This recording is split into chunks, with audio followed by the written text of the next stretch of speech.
Hey guys, tonight we take a look at something most people never bother to ask. What did medieval knights actually do when they weren't clashing swords in some glorified mud pit of a battlefield? You imagine them always in armor, always dramatic. But here's the thing, most days weren't war, weren't glory, weren't legend. Most days were quiet, sometimes even painfully so. And if you ever start to notice just how still the days in a castle could be, it sticks with you. You can't unsee it. The slow rhythm of life, the long gaps between the drama, the sheer boredom of waiting. That's the hidden truth history tends to mumble. The Knight's Tale doesn't shout at whispers, sulks in a corner, and plays dice while scratching a flea bite. And yes, you probably wouldn't survive this lifestyle for more than a week without Googling medieval exit strategies. So, before you get comfortable, take a moment to like the video and subscribe, but only if you genuinely enjoy what I do here. I'd love to know where you're watching from, and what time it is for you drop it in the comments. Now, dim the lights, maybe turn on a fan for that soft background hum, and let's ease into tonight's journey together. You start your day not with a dragon-slaying charge, but by staring at your helmet. It's got a weird smear across the side, probably from last week's stew explosion. You sigh, drag out your polishing cloth, and begin the ritual. The rhythm is familiar, circular motions, quiet breath, and the clink of metal against metal. The scent of old oil, sweat, and brass fills your nose. You think about skipping the elbow pieces today. No one checks those, right? But then your squire walks in, that annoyingly observant teenager with judgment in his eyes. So you pretend to care again. Armor, after all, is part of your identity. And in this world, identity is everything. Historians still argue whether knights genuinely loved the aesthetics of armor, or just endured it because it paid well in feudal loyalty points. But you, here and now, love the shine. It makes you feel, well, not noble exactly, just clean. And in an era where soap is rare and perfume is suspiciously floral, that counts for something. You whistle while you work. Badly. One of those off-key tunes your nursemaid used to hum when she was angry cleaning the floors. The notes echo faintly through the stone corridors. Someone curses from another room. You're not exactly popular at this hour. Whistling while polishing armor seems like a small rebellion, a way of reminding the world that, no, you're not gearing up for war.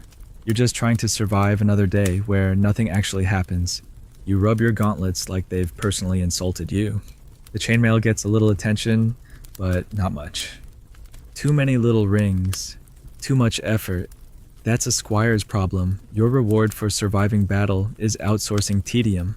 But of course, even a knight can't escape every dull task. Polishing isn't just about vanity. It prevents rust. Rust leads to weakness. Weakness leads to embarrassing groin injuries. And no one wants to explain that at the feast table. You glance over at your shield.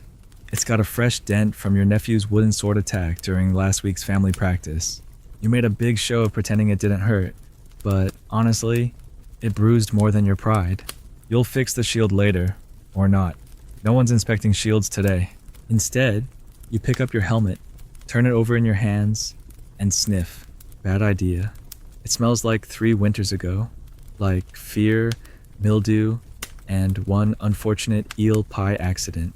You gag softly, then shake it out, pretending that helps. It doesn't.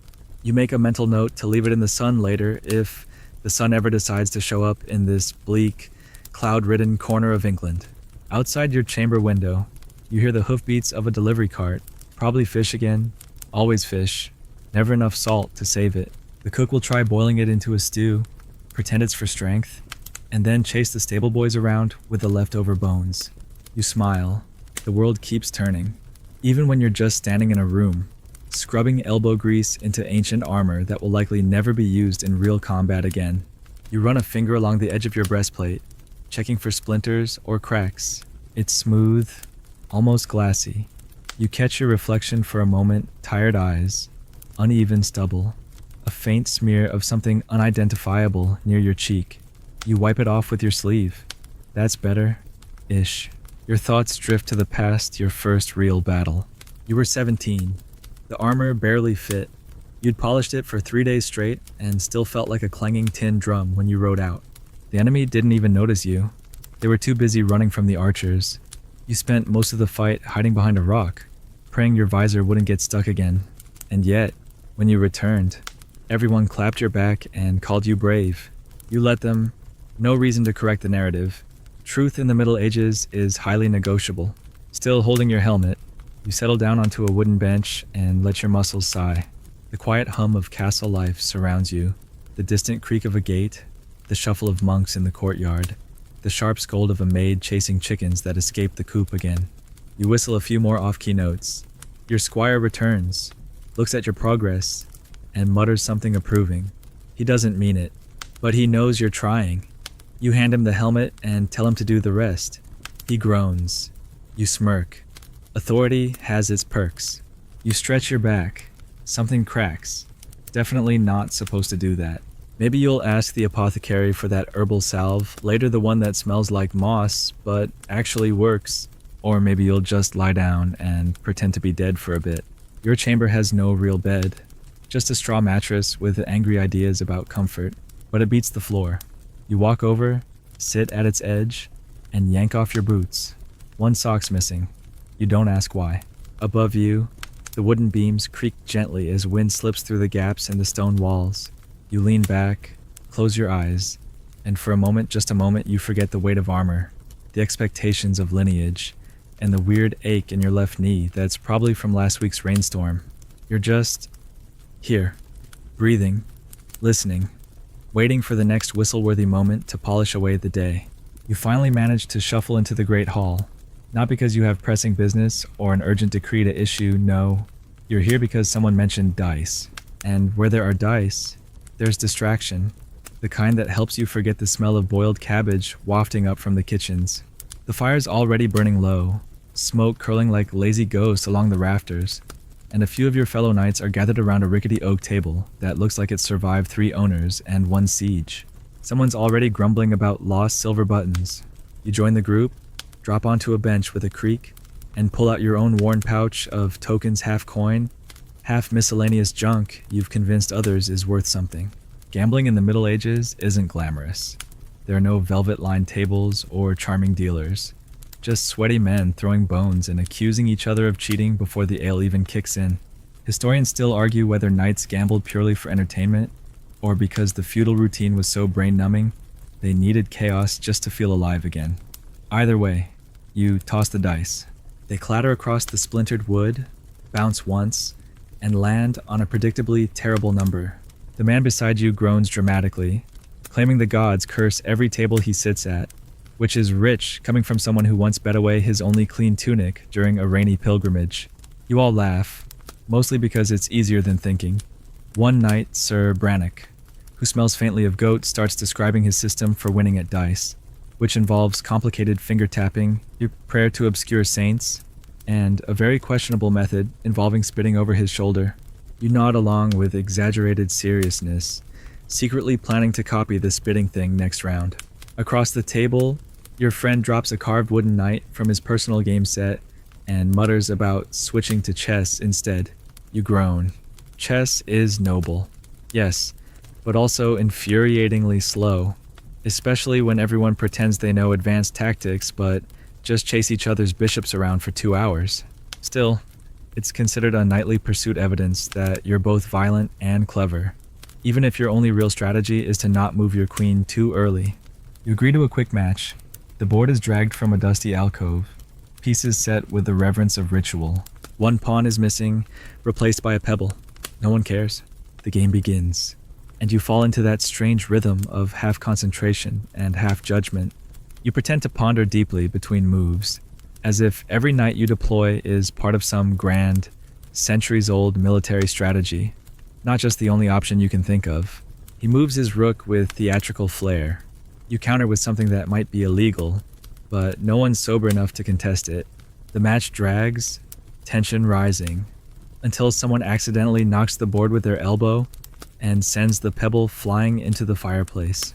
You all watch it vanish into the embers, then collectively decide the game was a draw. There's no real shame in not finishing half of all nightly chess games ended in arguments, food spills, or someone being called to prayer halfway through. The point isn't winning. It's sitting still long enough to pretend you're smarter than your sword implies. Later, the games get weirder.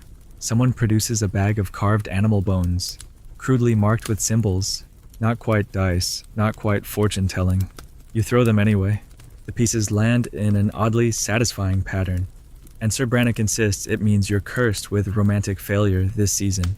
You shrug. That tracks. Between the armor stench and your chronic foot blister, you're not exactly the troubadour type. The others jeer, one of them howling like a lovesick dog, and for a moment the stone hall echoes with laughter so unfiltered it feels almost dangerous, like you're remembering how to be human under all that iron and discipline. A serving girl passes by with mugs of ale. You take one with a grateful nod, try to ignore the subtle film floating on top. Everyone knows this batch was brewed too quickly. No one mentions it. You sip and wince, but it's cold, and that's enough. Conversations drift now. The dice are abandoned, and talk turns to the absurd. Someone swears they saw a two-headed duck in the river last week.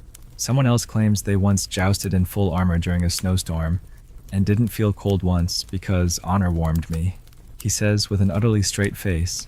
You roll your eyes, but inside, you admire the commitment to the bit. Storytelling is half the game here. The better your tale, the longer your legend lasts, and the less likely anyone is to remember that your real claim to fame is falling off your horse during training. Twice. You lean back against the stone wall, ale in hand, stomach mildly turning from the combination of bad brew and worse bread. The light from the fire flickers against the heavy wooden beams, casting shadows that twitch like nervous squires. You hear the chapel bell ring faintly in the distance, signaling midday prayer. No one moves. Not out of heresy, just inertia. You'll go later. Probably. You stretch out your legs under the table and accidentally kick something soft. It yelps. Turns out Sir Brannock's dog has been sleeping there the whole time, curled up beneath your feet like a furry footstool. You mutter an apology. The dog huffs and goes back to dreaming, probably of roasted meat or forbidden table scraps. The heat from the hearth creeps up your armorless legs. You realize how tired you are. Not from battle, there hasn't been one in weeks, but from existing inside this structure of expectation. Even free time feels choreographed. You're supposed to gamble, but not too recklessly. Drink, but not to disgrace. Win at chess, but don't gloat. Every action has its opposite lurking in some unwritten chivalric code. You feel like a pawn on that half-burned board, shuffled by hands bigger than yours, always towards something vaguely noble and deeply exhausting. Historians still debate whether knights internalize these codes or simply perform them like medieval influencers, playing for likes in the form of land and loyalty. Probably both. You sip again. The ale's worse now, somehow warmer and flatter at once. Someone starts singing badly, a half-remembered tavern song, complete with dramatic gestures and an imagined lute accompaniment. The rest join in slowly, voices staggered and off-key. You hum along, not really knowing the words, but mouthing the shapes anyway. It's soothing, in a chaotic way. The echo carries up to the arched ceiling, mixing with the scent of smoke, yeast, and faint horse sweat. You close your eyes and let it wash over you. The harmony isn't beautiful, but it's real. It's what happens when a bunch of half-armored men try to remember they're still alive between battles. The game table is cleared eventually, the dice rolled back into pouches, and the chess pieces scattered in someone's helmet for safekeeping. You rise slowly, joints creaking, the kind of slow that suggests another storm is coming. You say your farewells with nods and shoulder bumps, maybe a sarcastic bow. Nothing flowery, nothing knightly, just tired gestures that say, same time tomorrow. And they will be. Because this is the rhythm. Polishing by morning, gambling by afternoon, maybe some prayer if you're feeling guilty enough. It's a cycle, but it's yours. By the time your boots have scraped halfway dry of spilled ale and dog fur, someone calls for a walk. Not a patrol, no armor, no orders, just a leisurely, almost theatrical stroll around the manor grounds, because one of the younger knights wants to air out his falcon. Of course he does. You sigh. Because falconry days mean you'll spend the next hour pretending you care about how straight a bird flies while simultaneously dodging bird droppings and being told, for the third time this week, that a kestrel has a finer hunting arc than a goshawk. As if that means anything to you. Still, The sunlight outside is pale and passable, and you figure it's better than sitting inside polishing the same elbow plate for the fourth time. So out you go, cape fluttering behind you, trying to project purpose while privately hoping the bird bites someone. You're not proud of that thought, but you are honest. The falconer is already waiting. He's dressed better than some lords, which makes sense, considering the bird strapped to his arm costs more than most cottages. The bird itself, a regal, beady-eyed creature with a beak like a noble's dagger, is bobbing slightly, surveying the land as if it owns it. You stand at a respectful distance. Birds of prey make you nervous. It's the way they never blink. The other knights gather round, most trying to look interested, some genuinely so, others clearly just bored. One is hungover and clearly mistaking the falcon for a roast chicken. You snort and bite it back. The walk begins. Not through town. Of course, that would be unseemly. You take the wide path behind the stables, through the outer garden where herbs are struggling against the seasons, and where the castle cats lie in wait for rodents who are probably smarter than all of you. As you go, the falconer holds court. He talks about molting schedules and flight patterns, his voice lilting with the drama of a bard and the ego of a squire who's read one manuscript. Historians still debate how widespread falconry actually was among knights versus the clergy and nobles with actual leisure time. But in this narrative, you are deep in it. You nod occasionally, ask a question you don't care about, and try not to yawn when he starts describing the emotional temperament of a peregrine falcon. You didn't realize birds had moods. Apparently they do. Apparently one once sulked for days after a poor showing in a hunt. You side-eye the bird. It looks smug. You finally reach the field, a modest stretch of scruffy grass and weeds where a couple of unlucky hares may or may not make a surprise appearance. The bird is uncapped dramatically, like an executioner drawing his blade, and immediately stiffens with anticipation. The falconer murmurs something into its ear, which you're almost certain is just made-up gibberish meant to impress the rest of you. The bird takes off with a rush of wings and a cry sharp enough to split the sky. You all crane your necks, some shielding their eyes from the sun, others pretending to see more than they do. You lose sight of it almost immediately and pretend you didn't. The flight lasts less than a minute. The bird circles, dives, disappears into a hedgerow, and returns with nothing. Someone claps anyway. You resist the urge to shout. It missed, but then again, so do you. Often. With words, with choices. So you let the bird have its applause. The falcon lands and is fussed over like a returning war hero, preened and cooed at by the falconer, who now looks vaguely insulted on its behalf. You swear you hear him whisper, "They don't appreciate you." Maybe he's right, maybe you don't, but it's a bird. Another round of releases, another arc through the sky, and finally, a prize something squeaky and unfortunate clamped in its talons. Everyone cheers, you nod appreciatively, mostly because this means you can go back now.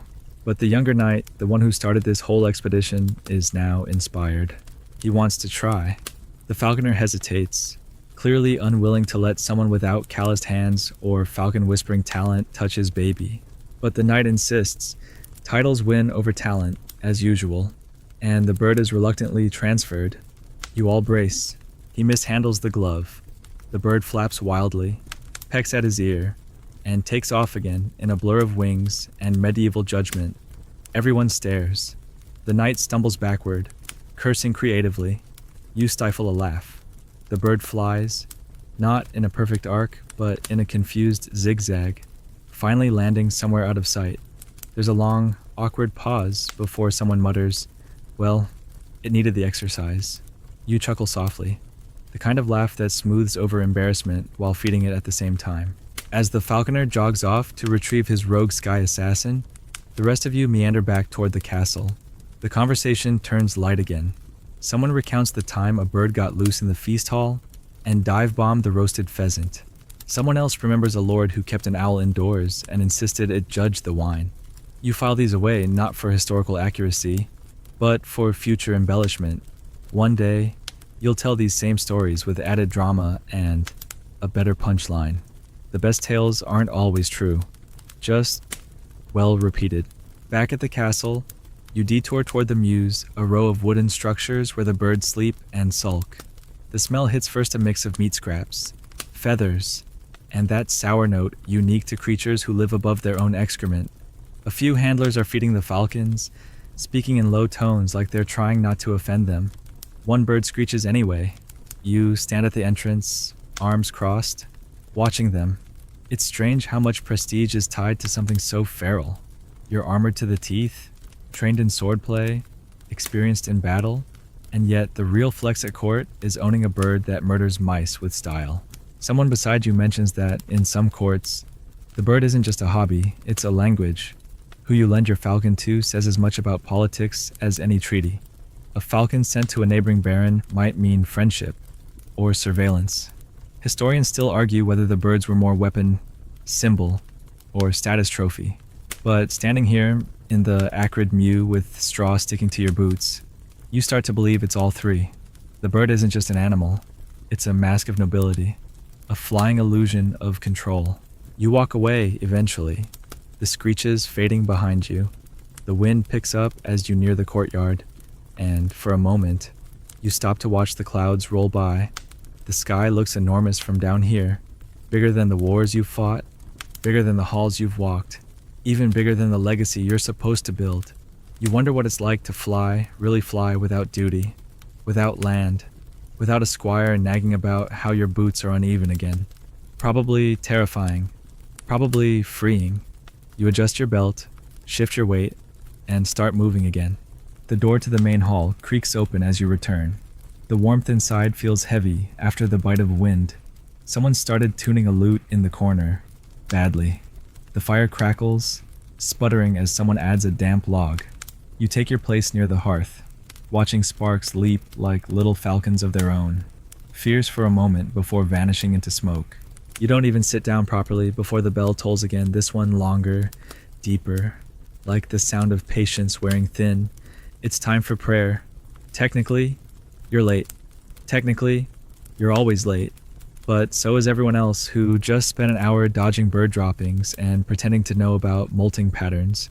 So you stretch your back, grunt like you've just completed some spiritual labor, and shuffle down the corridor toward the chapel. The stone floor is cold beneath your boots, a subtle reminder that penitence doesn't come with comfort. You pass under an arch that someone claimed was blessed by a minor saint, though others said it was just badly repaired after a siege. Either way, you touch it out of habit. You never really know what counts when it comes to divine insurance. The chapel is small, dim, and smells like wax and damp wool. Candles flicker lazily along the altar. A monk coughs somewhere behind the lectern, probably Brother Godfrey again, whose entire life seems like one long allergic reaction. You take your place on the bench, not the front. Never the front that's for the overzealous and the recently forgiven. You settle halfway back, close enough to be seen, far enough to daydream without guilt. Someone mumbles a psalm. You join in, a beat behind, letting your voice blend like water in a stream. You know most of the Latin by muscle memory now, though you're pretty sure you've made up your own version of several lines. The Lord probably knows. Hopefully he's lenient on pronunciation. As the monk drones on, your eyes drift, not rudely, just curiously. The stone ceiling arches above you like a ribcage. Dust floats lazily in shafts of sunlight. One candle's bent to the side, slowly melting onto an iron sconce. You think about how many times you've sat here, hundreds, maybe, and somehow the weight of those moments doesn't add up to clarity. Historians still argue whether knights truly saw themselves as soldiers of God, or whether religion was just part of the uniform, like the sword, like the crest, like the habit of kneeling without thinking. You suspect it's both. There are moments, rare but real, where the prayers hit something soft inside you. And then there are times like now where your stomach grumbles louder than the monk, and you wonder if God forgives daydreams about cheese. Your thoughts wander deeper. You picture the altar covered not in relics and candles, but in bread, warm, soft, crusted bread. You imagine breaking it open, steam rising like a holy mist. You blink, trying to refocus. Too late. You're already gone.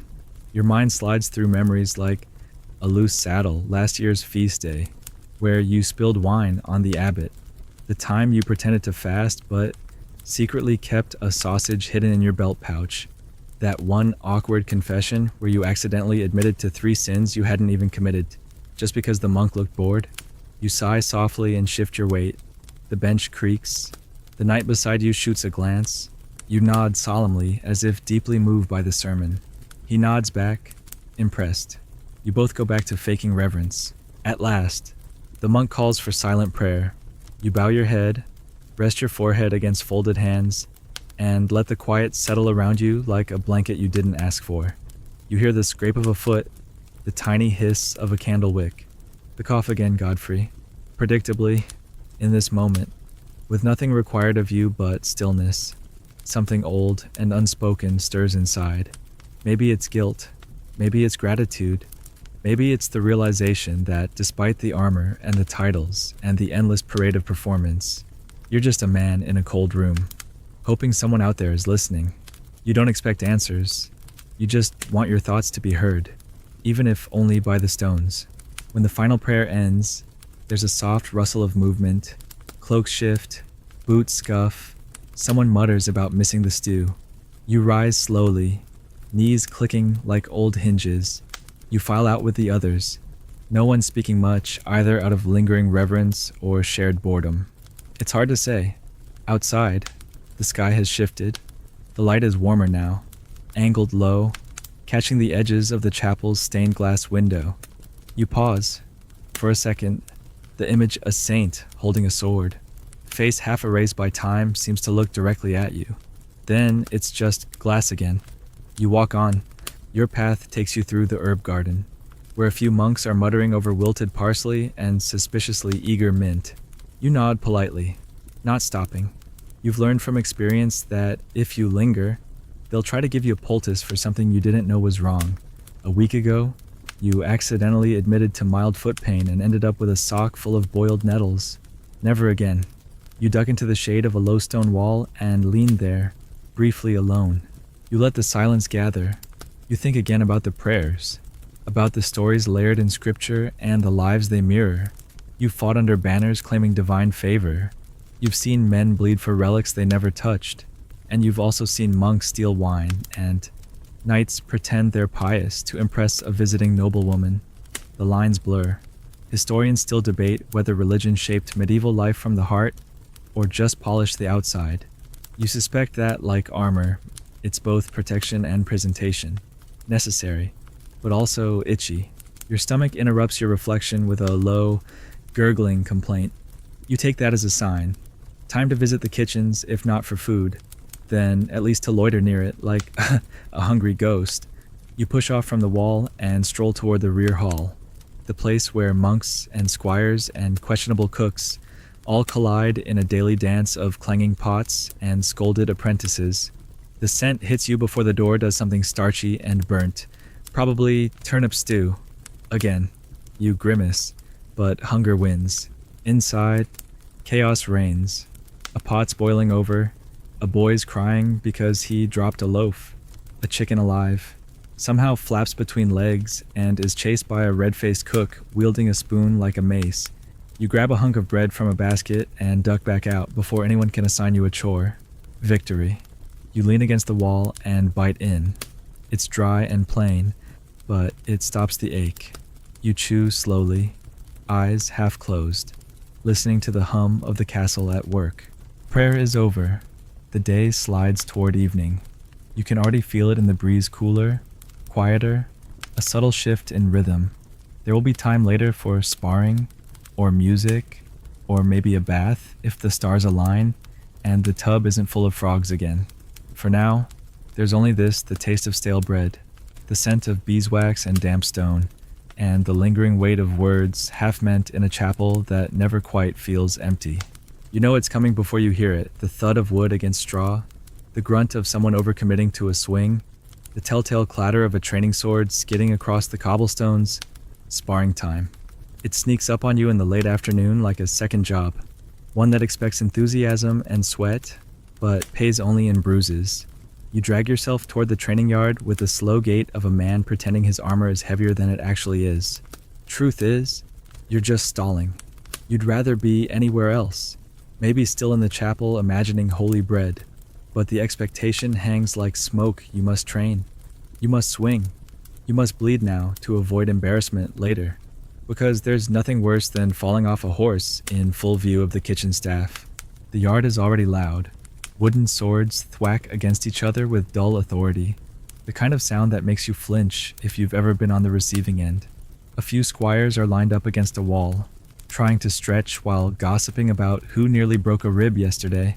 The master-at-arms, a man whose voice could shatter a wine glass, barks something unintelligible and smacks a post with his baton for punctuation. You sigh and step forward, grabbing one of the practice swords from the rack. It's too light, slightly splintered, and smells like old sweat. You give it a swing anyway. Better to look eager than end up with latrine duty again. Historians still argue whether knights genuinely enjoyed the rigors of daily training or simply endured them out of necessity and fear of humiliation. Standing here, in this sun-baked square of dirt and effort, you suspect it's the latter. You partner with a knight you only mildly dislike. He's bigger, louder, and once stole your bread during a hunt and denied it with breadcrumbs on his chin. Perfect. You circle each other. No helmets today, it's just practice. After all, but that never stops him from swinging like he's trying to knock your lineage out of your skull. The first strike rattles your arms. You grunt, adjust your stance, and remind yourself to breathe. You parry, duck, swing back, miss. He grins. You hate that grin. You lunge again, this time catching him off guard. The wood hits his shoulder with a satisfying thunk. He winces. The grin fades. You almost apologize. Almost. The master-at-arms calls for rotation. You switch partners. The next knight is quicker, more technical, and less interested in petty rivalries. With him, it's like a dance, predictable in structure, chaotic in rhythm. You trade blows, testing limits, slipping into that trance where your muscles think faster than your mind. This is where some nights feel alive, where the body remembers its purpose and the world shrinks to the space between two wooden blades. You're not sure you feel alive, exactly, but you do feel present. The rest of the day fades the prayers, the birds, the terrible ale. There's only movement, impact, sweat, and the low hum of discipline. You lose track of time. Your tunic sticks to your back. Your knuckles ache. Someone gets hit in the wrist and yelps. Another claims a foul and is ignored. A squire drops a water bucket and earns a glare sharp enough to slice. You rest briefly, leaning against the fence, watching others spar. Some are fluid, graceful. Others are enthusiastic disasters. You remember being that disaster. You remember your first real match, the panic, the blind swings, the certainty that every opponent was faster, stronger, braver, and maybe they were, but you're still here. That has to count for something. The master calls for shield drills. Groans ripple through the yard like a prayer in reverse. Shield drills are brutal, not because they're dangerous, because they're boring. Raise, block, rotate, again, and again, and again. You line up, grab your shield, a round wooden thing with peeling paint and too much weight on one side, and take your stance. The first few rounds are fine. Then your arm starts to burn. Then your back tightens. Then you start to wonder if anyone would notice if you just slowly tipped over and lay still. The master walks past, eyes sharp, muttering corrections in a language made entirely of disapproval. You try harder, not out of pride, out of survival. Eventually, mercifully, the drills end. You drop the shield, roll your shoulder, and wipe your face with a sleeve already soaked through. Your sparring partner offers a nod. You return it. A truce, for now. A few squires start collecting the equipment. One of them trips over a stray training helmet and mutters something creative. The others laugh. The energy in the yard softens. No more barking. No more bruises, just the slow deflation of a group that's collectively remembered it's not actually at war today. Someone suggests mock duels. You groan, but the others cheer. Of course they do. It's not about skill, it's about theater. The duels aren't official, just excuses to show off in front of anyone watching from the upper windows. You watch the first one from the fence. Two knights circle, toss off elaborate taunts, and then swing like tavern brawlers in costumes. It's ridiculous. It's also hilarious. One of them trips over his own cloak and tries to turn it into a roll. You clap, slow and sarcastic. He bows as if that was the plan all along. Eventually, they rope you in. You face off against your old friend, the one from the chess match, the one who once claimed he could defeat a bear with strategic eye contact. You agree on no face hits, shake hands, and step apart. The duel begins with dramatic lunges, wildly unnecessary twirls, and at one point, a completely improvised backflip attempt that ends with both of you wheezing in the dirt. Laughter erupts around the yard. Someone throws a cabbage. You bow, catch your breath, and limp off stage. The moment fades, but the smile lingers. By now the sun is dropping low, brushing the tops of the walls with gold. The yard empties slowly. Some head to the baths, some toward the chapel, some back to their chambers for a nap or a secret snack stash. You stay a little longer, sitting on the fence, watching the dust settle. You stretch your legs, flex your fingers, and catalog your new bruises. There's one on your thigh that's already changing color, another on your side that'll be fun to explain. You don't mind. Bruises fade, but they remind you that you moved, fought, existed with force, in a world of rituals and rules. That matters. As you finally stand and head inside, the aches follow you like loyal dogs. You walk slower now, not out of pain, out of satisfaction, the kind that comes from doing something exhausting, mildly pointless, but oddly fulfilling. You pass a servant carrying towels. He nods. You nod back. No words. Just the quiet acknowledgement of two people trying to survive the day in their own ways. You reach your chamber, drop the practice sword with a thud, and sit on the edge of your straw-stuffed mattress. Your shirt clings to your skin. Your hair is damp.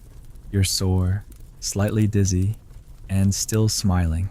You think maybe, just maybe, you'll do it again tomorrow. The smell hits you before the sound does roasted meat, overripe pears, maybe onions if the wind's right. You follow your nose toward the great hall, boots dragging just a little on the stone floor as your muscles protest yesterday's shield drills. Tonight's feast isn't a special occasion, not officially, but someone brought in a pig that was too fat to live another week. And that's reason enough to start roasting things and pretending everyone's in a good mood. The hall is already half filled, flickering with torchlight, the air warm with body heat and mild desperation. You slide into your usual seat, just far enough from the fire to avoid melting, but close enough to see who's sitting where. Strategic positioning. You learned that after the unfortunate incident involving flying poultry and a jealous lord's wine cup. The food comes in waves, served by overworked boys and girls dodging pinches, compliments, and spilled trenchers. The first platter lands in front of you, a hunk of bread, a slab of pork that looks like it's judging you, and a side of something green that was boiled into submission. You dig in, manners only half present, because nobody here is really watching. One knight's already 4 cups deep into his ale. Another is explaining why his coat of arms technically includes a dragon, even though it very clearly looks like a snake. You chew, listen, and let the noise wash over you. It's not graceful, it's not poetic, but it's human. And sometimes, after a day of swinging swords at people you pretend not to hate, that's enough. Across the table, someone starts singing, badly, again. It's always the same guy, Sir Lionel, who insists on starting halfway through the second verse of a song no one remembers. You raise an eyebrow as he belts out a warbly Maiden of the Moor, which might have once been romantic, but now sounds like a goat attempting falsetto. A few groans ripple through the crowd. Someone throws a bone. He dodges and takes a bow. The applause is sarcastic, but generous. You clap along, smirking into your cup. Feasts aren't about food. Not really. They're about ritual, release, and reckless flirtations. And speaking of flirtations, Lady Eleanor is here tonight. She sits near the dais, pretending to listen to a poem recited by a nervous squire who keeps losing his place every time she leans forward. Her hair is braided like a tapestry, her gown too fine for a pork night, and she knows it. You've seen that look before, the carefully indifferent gaze of a woman fully aware of every eye in the room. You don't stare. You've made that mistake before. But your gaze drifts now and then, subtle, like you're watching the firelight behind her. Historians still argue whether chivalric love was ever real, or just a literary excuse for lust with extra steps. You've felt both, sometimes in the same evening. You sip your drink, which might be ale or might be something pretending to be ale. It burns slightly, probably good for the blood, someone said once, or maybe they were just justifying the taste. The conversation at your end of the table turns to local politics, who owes whom, which village underpaid taxes, which minor noble got into a shouting match with a miller over grain rights. You nod at the right moments, throw in the occasional joke, and mostly keep your ears open. Information travels here faster than pigeons. One whispered comment over stew tonight becomes a castle-wide rumor by dawn. You learned that the hard way after accidentally confirming your supposed betrothal to a woman you've never met because you said her name while sneezing. As the meal winds down, the music picks up. A trio of minstrels tunes their lutes and begins a melody that would be haunting if they weren't all slightly off-key. You watch as a few braver souls begin to dance, not gracefully, not really, but with the confidence of people who believe wine makes them better at rhythm. A couple of squires try to spin each other before collapsing into a chair, gasping from laughter and bad footwork. You smile. This is the part of the evening where things get unpredictable, where one toast turns into 5, and someone ends up pledging eternal loyalty to a goose. It's happened. More than once. The knight next to you starts reciting a bawdy limerick involving a nun, a beehive, and a very confused friar. You nearly spit your drink. Across the hall, someone knocks over a jug, and a servant scrambles to mop it up before it soaks the rushes. The fire crackles louder now, as if competing with the noise. Your shoulders relax. You didn't notice how tense they were until just now. It's strange, how your body braces even when there's no real threat. Habit, maybe, or memory, or the creeping suspicion that any moment of calm is just the eye of a storm you haven't named yet. You stand, stretch discreetly, and wander toward the edge of the room. A breath of cooler air greets you as you near one of the open arrow slits.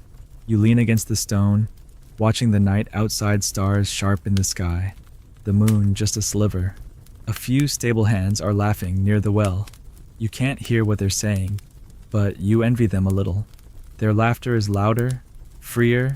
You sip the last of your drink, now mostly warm foam, and set the cup down on the sill. Behind you, the music changes tempo. Someone's shouting for a round dance. Someone else is objecting on theological grounds. No one listens. You return to your seat just in time for dessert, which is generous of the cook, considering dessert usually means the less burnt part of yesterday's pie. But tonight, there's honeyed figs, a sure sign that someone's trying to impress someone. You bite into one and hum quietly in approval. It sticks to your teeth, but sweetens the last part of the evening. Around you, voices grow louder and sloppier. A knight you've never liked starts bragging about a tournament you were at, and know for a fact he lost in the first round.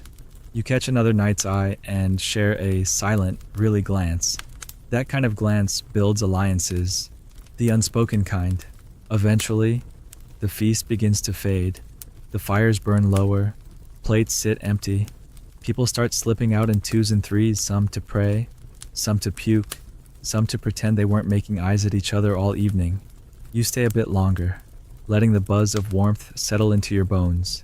There's a comfort here, under all the noise and mess. A rhythm that, for all its chaos, feels stable, familiar, human. You don't need every night to be sacred. Some nights just need to end without injury. You rise at last, stretching again, and make your way to the door. The hall hums behind you, now dimmer, softer. A bard strums something low and sleepy as you step out into the cooler corridor. The stone under your boots echoes slightly, like a reminder that the castle never really sleeps, just shifts its weight. You walk slowly, fingers brushing the wall as you pass. The smell of food lingers on your clothes, mixing with old sweat and the faintest trace of the perfume candle Lady Eleanor left behind. You smile at that, just a little, and then you reach your chamber, door creaking just enough to wake the mouse that lives behind your chest of linens. You kick off your boots, drop onto the straw mattress, and exhale. Your ears still ring faintly from the music, your lips still taste of figs, and your stomach, for once, is full. The castle sleeps, or pretends to. You wake early not from duty, not from honor, but because your bladder insists. The cold stone floor shocks your bare feet as you fumble for a cloak and stumble down the corridor, past shuttered torches and snoring tapestries. Somewhere, someone else is awake too, but neither of you speaks, just nods. The universal language of yes. We're both up too early, and no, we won't talk about it. You take care of business outside near the stables, then pause, inhaling the pre-dawn air. It's sharp with dew, manure, and the faint tang of wet leather some saddle left out overnight, already ruined. The stars hang stubbornly above, not yet yielding to light. You stand there for a moment longer than necessary, letting the silence wrap around your shoulders. It's one of the few times the castle feels honest. No trumpets, no titles, just breath in the dark and your own quietly creaking knees. On your way back in, you hear quiet voices near the stables. You slow, ears pricking, not intrigue, just gossip. Squires and stable hands, whispering loud enough to be heard, but soft enough to pretend they aren't. You lean casually against the edge of the wall and pretend to examine your fingernails. The universal signal for I'm not eavesdropping, but please continue. They're talking about Sir Elric's horse, how it threw a shoe and threw him with it. Apparently, he landed in a barrel. You chuckle softly. That story will gain 3 layers of ridiculous detail by lunch. Someone else mentions Lady Agnes's mysterious visitor last night. A man in red. That's all it takes. The sparks of rumor start to catch like dry hay, each squire tossing in their own version, their own certainty. Historians still argue whether gossip served as social glue or slow poison in castle culture. But to you, it's neither. It's entertainment. It's survival. It's how people make meaning in places where not much changes except who's sleeping with whom, and whose boots mysteriously went missing. You cough once, just loud enough. The squires scatter like mice. One tries to bow while backing up and almost falls over a feed bucket. You wave them off with a grin and head toward the tack room. Not because you need anything, but because it's quiet. Smells like saddle soap and hay, and has a bench where no one bothers you. You sit, stretch your legs out, and stare at the ceiling, where a spider is very confidently building a web in the rafters. You name him Bernard. You've had worse company. From here, you can hear the sounds of the stable slowly waking the whinny of a restless horse, the thump of hooves, the low, half-sung rhythm of a boy brushing a mane while humming a tune passed down from some grandmother who probably used it to stir soup. One of the older stable hands passes by and nods toward you. "Sir," he says, the way someone says it to mean, "You're too old to be hiding here, but I'm not going to stop you." You nod back. The unspoken agreement of men who both know where the warmest corners of the castle are. He keeps walking. You keep sitting. You overhear more bits of talk drifting in about the new cook's temper, about the merchant who shorted the steward on last week's shipment of wine, about the strange visitor who asked too many questions and paid with coins no one could quite identify. It's a castle, but it's also a stage. Everyone has a part, even the ones without names in the records. Eventually, the sky lightens. The bench creaks as you stand, back protesting just enough to remind you that you're not 20 anymore. You dust hay off your tunic and step into the courtyard just as the first real sunbeam slinks its way over the eastern wall. It hits the stone in that golden, silent way that makes everything look like it belongs in a painting no one has time to finish. You close your eyes, breathe in the chill, and then exhale slowly. The moment passes. Duty calls, or more accurately, people start looking for you. You make your way toward the morning chamber where breakfast and politics mix like bad cheese and good wine. You take a seat at the lesser table, where the food is plainer but the conversation more honest. Porridge, bread, maybe an egg if the kitchen didn't burn them again. You eat slowly, half listening as the steward explains how many sheep went missing this week, and how many barrels of ale are unaccounted for. No one questions that the two numbers are suspiciously similar. Across the table, One of the younger knights yawns theatrically and asks if anyone else heard chanting from the woods last night. You raise an eyebrow. Not again. Every winter, someone hears chanting and assumes it's a cult. It's always shepherds or bored monks trying out new melodies. But he insists said the voices were high, and the air smelled like sulfur. You sip your weak ale and say, maybe the sheep formed a choir. That gets a chuckle, and the tension dissolves. By now, the courtyard is humming with movement. Servants cross paths with guards. Scribes march around with scrolls that always look important. Even when they're just shopping lists, you linger near a barrel, watching the flow of life swirl around you like bees around a flower no one planted on purpose. Gossip drifts again more about Elric and the barrel, now with added flour sacks and a suspicious chicken. You make a mental note to repeat the story later with embellishments. Maybe the chicken laid an egg on his head. Maybe the barrel rolled downhill into the fish pond. Truth isn't the point. Delivery is. A squire sidles up next to you, eyes darting. Did you hear, he asks? Already sure you haven't. You wait. Someone challenged Lord Fenric to a game of riddles. Lost by the second question. Had to wear a chamber pot on his head during dinner. You nod solemnly, like this is a deeply meaningful tale of valor and loss. Then you ask what the riddle was. The squire shrugs. Something about onions. Of course it was. The rest of your morning is swallowed by half-tasks, checking saddle straps that don't need checking, examining a tapestry for moths while actually admiring the way the weaver stitched that little red fox in the corner. You pass time the way knights often do in peacetime, with your hands busy and your mind wandering. You think about Bernard the spider, about the chanting sheep, about whether the cook's new stew will be edible, or a crime. You think about Eleanor again, briefly, and then shake it off before the thought can grow legs. You end up back in the stable somehow, as if pulled there by gravity or habit. The horses are quieter now, eating or dreaming. One nudges your elbow with its nose. You scratch behind its ear, murmuring nonsense. You've always liked animals better than people in certain moods. They judge less, and they rarely repeat what you say. You lean against a post and listen to the wind move through the beams overhead. Somewhere outside, someone's ringing a bell for the noon meal. You consider skipping it, maybe just this once. Then again, someone might say something interesting over stew. By the time you make it to the main hall again, most of the food is already lukewarm and slightly wilted, but the company is still loud enough to make up for it. You slide into a seat with a familiar groan, grabbing a crust of bread and nodding at the knight next to you, who's mid-rant about the new drawbridge pulley. He insists it's angled wrong for siege defense, even though you're not under siege. Haven't been in years, and the only real threat lately has been mold growing in the southern storage barrels. You pretend to listen, tearing your bread methodically, chewing slowly, blinking at a bowl of turnip mash like it personally offended you. The thing about meals like this isn't the taste, it's the theater. Everyone's performing, just a little, holding their spoons like cymbals, puffing out chests while they talk about fortification logic or moat logistics. Which sounds impressive until you remember half of them couldn't read a siege diagram without accidentally holding it upside down. Eventually, you're dragged into it.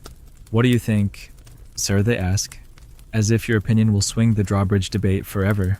You shrug and say something vague about tension balance and rope weight, which is met with a round of approving nods, even though you just made it up. That's the trick.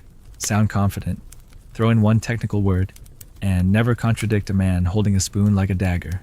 Historians still argue whether knights were actively involved in engineering decisions or if they simply walked the walls to look important, but your experience suggests the latter.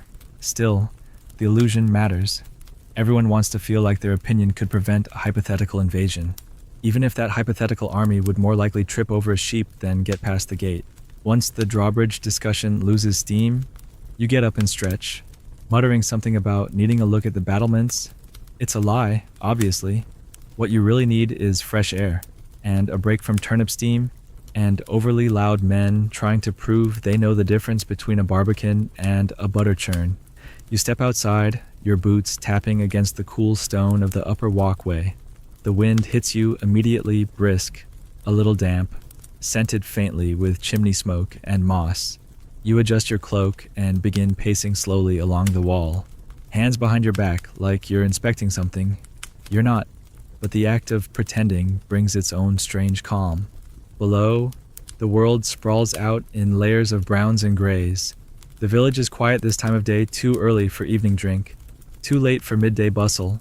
A few women hang laundry behind thatched fences. A dog trots after a cart filled with cabbages. Smoke curls from a dozen chimneys, twisting like lazy ghosts into the fading light. You pause at one of the towers, resting your arms along the stone edge, staring down at the fields. The barley's coming in crooked this year. The steward blamed the rain. The peasants blamed the steward. No one blames the sky. You walk further. 2 guards nod as you pass. One asks about the tournament schedule. You tell him it depends on weather and whether anyone still remembers who won last time. He chuckles. Sir Cedric says he did. You snort. Of course he does. Cedric says a lot of things. He once claimed he could see across 3 counties from the tower roof, until someone reminded him that one of those counties was in France. You pass a banner hanging limp on the wall, its colors faded, the edges frayed. You remember when it was new. You remember who designed it. She'd chosen a fox and a lily. You'd asked why, and she'd said, cleverness and softness, one to survive, the other to be missed. You never forgot that.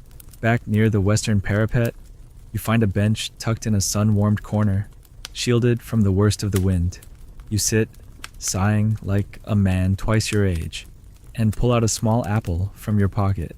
It's bruised, a little soft, but edible. You bite, chew slowly, watching birds dip and twist in the sky above the trees. From here, the castle looks manageable, not like a monument, not like a burden, just a place that holds people trying not to go mad from repetition. You think about all the years you've walked these stones, boots wearing grooves into paths that hundreds have paced before. You wonder if any of them thought about you. Probably not. Probably too busy arguing about drawbridges. You hear voices below 2 squires, one too loud, the other too eager. They're discussing sword grip like it's forbidden magic. One of them misquotes you, says you once claimed the real secret of swordsmanship was to let the blade drink first. You wince. You don't remember saying that, but it sounds like something you'd say while half asleep or overly poetic. The other squire says he heard you can kill a man with a stare. That's definitely false, though you did once stop a brawl with a single raised eyebrow. You consider correcting them, then decide against it. Let the myth grow. It's healthier than the truth. After a while, the sun dips lower. Shadows stretch along the courtyard. You rise and continue your rounds, stopping briefly at the guard tower to pretend you understand the scribbled watch notes. You nod seriously, offer a carry-on, and receive a salute that's almost enthusiastic. You keep walking. You hear a sparrow chirp and think briefly of the one that used to nest in the chapel roof. Back before they sealed the hole with mismatched stone, you miss that bird more than you expected to. Near the eastern wall, you stop again. From here, you can see the path leading down to the river. A fisherman stands near the bend, casting a line that probably won't catch much. The water moves lazily, reflecting the last light like a dull coin. You remember riding that path once, in spring, with someone who asked too many questions and smiled like it was a rebellion. You wonder where she is now, married, maybe, or gone, or still walking somewhere, asking questions no one wants to answer. Your circuit ends where it began. The drawbridge, still very much unsieged and unrepaired. You look at it for a moment, just to feel like you've fulfilled the earlier lie, then you head down the stairs, footsteps echoing in the stone tower like reminders of decisions you almost made. Back in the hall, most of the knights are gone. Only a few linger, talking softly, nursing the dregs of wine and stories. You don't join them. Not yet. You slip into your chamber first, peel off your cloak, stretch your shoulders. Your fingers smell like old apple skin. You wash your hands in a chipped basin and stare into the cloudy water, not looking for anything, just staring. Then you go back out. You sit near the fire, say little, listen more. Someone tells a tale about a wolf in the hills. Someone else adds a ghost. By the end, It's a flaming-eyed demon with a crown of teeth. You smile into your cup. Tomorrow. It'll be a werewolf with a lute. The fire crackles. The walls hold steady. The drawbridge stays angled just as it always was. And so, once again, nothing happens. And somehow, everything does. You don't intend to write a letter. Not really.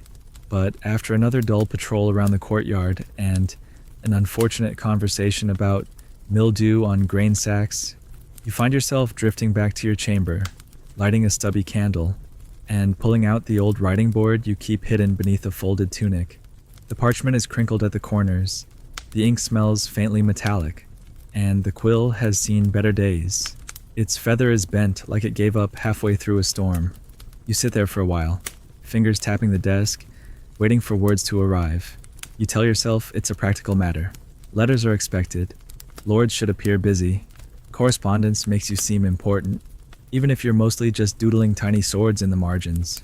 Historians still argue whether medieval knights were truly literate or just signed their names with enough confidence to pass. You can read, you can write, but it's the saying something real part that's difficult. You finally begin, to the lady, and then you stop. Too formal, too vague, too obvious. You scratch it out and start again. Dearest Eleanor, you write, then stare at it. You haven't called her that before.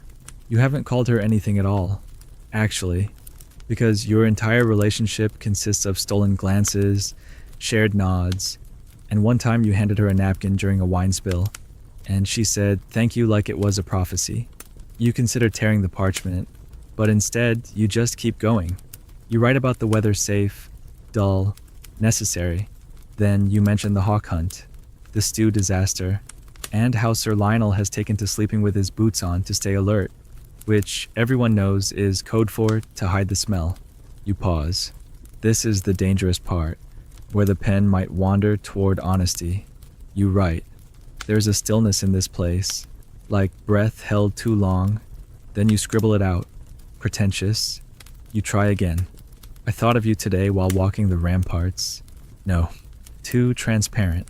You finally settle on. The view from the eastern tower was lovely. You'd have liked it. It's true. It's vague. It's survivable if someone else reads it. You keep the tone gentle, the details indirect. You talk around feelings, like they're fire and you're carrying water in a cracked cup. You finish the letter, sign only with your name, no titles, no seals, and stare at it. It feels too light and too heavy at the same time. You fold it carefully, slip it into a worn envelope, and place it under your goblet where no one will find it. You don't send it. Of course you don't. It's not for her. Not really. It's for you. Something about putting thoughts into ink feels like proof that you exist beyond sword swings and drawbridge debates. You wonder if she writes, too. Probably not about you. After a while, you blow out the candle and step into the hallway. Letter forgotten, or at least ignored. The castle feels quieter tonight. Fewer footsteps, less laughter, no lute music drifting from the great hall. You walk slowly, trailing your fingers along the cool stone.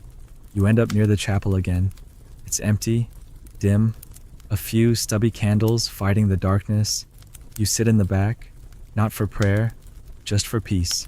You watch the flame flicker, you listen to the silence, and then, like a fool, you imagine her sitting beside you, not saying anything, just there. You leave before the silence becomes too loud. Back in your room. You pull the letter out again, read it once more, and then tug it inside a book of romances you pretend to dislike. The kind with knights rescuing maidens who don't really need rescuing. You told someone last week that those stories are unrealistic. You forgot to mention how often you read them. Sleep comes late, slow and thick as soup. Your dreams are cluttered. You're in a tournament where every opponent has your face. You're falling from a tower, but the ground never arrives. You're trying to speak, but your mouth is full of rose petals. You wake before dawn, disoriented, heart thudding, blanket tangled around your legs like a forgotten oath. You sit up, rub your eyes, and sigh. Outside, the birds are already at it, chirping like they have something urgent to say. You envy them. You dress slowly, Splash cold water on your face and open the shutters.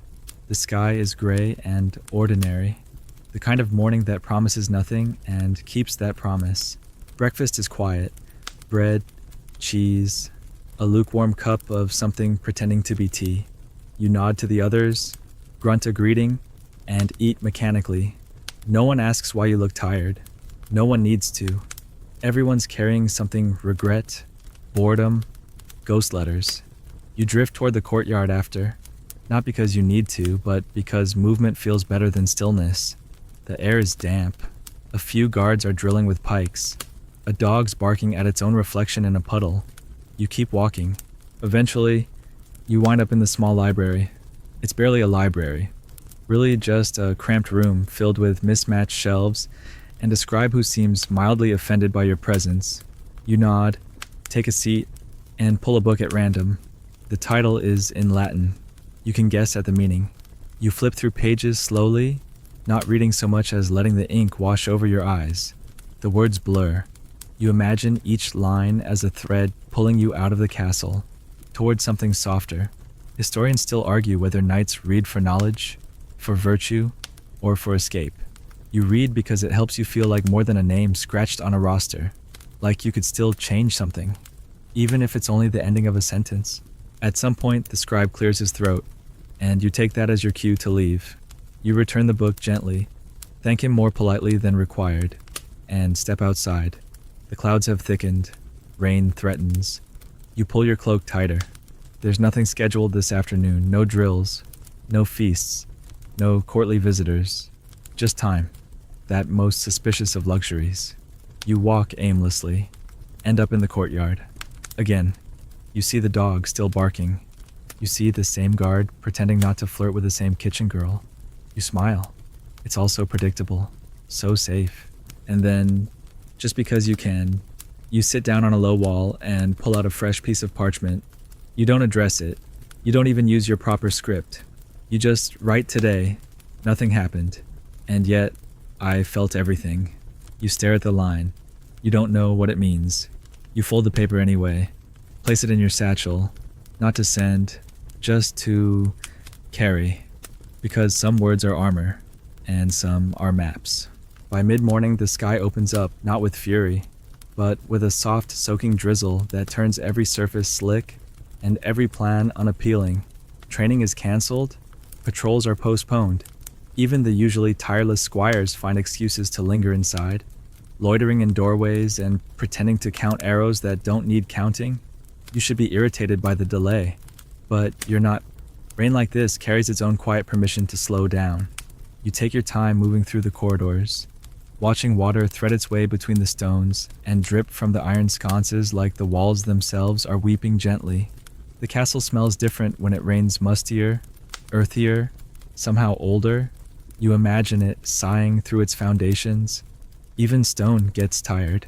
You pause by a window slit and rest your hand on the frame, feeling the cool air slip through. Outside, the garden paths are muddy and the flags hang heavy, too wet to flutter. Somewhere in the courtyard, a pigeon shakes itself dry and immediately regrets it. You decide almost impulsively to visit the chapel again, not out of devotion, but because it's warm and quiet and always smells faintly of beeswax and something older than you.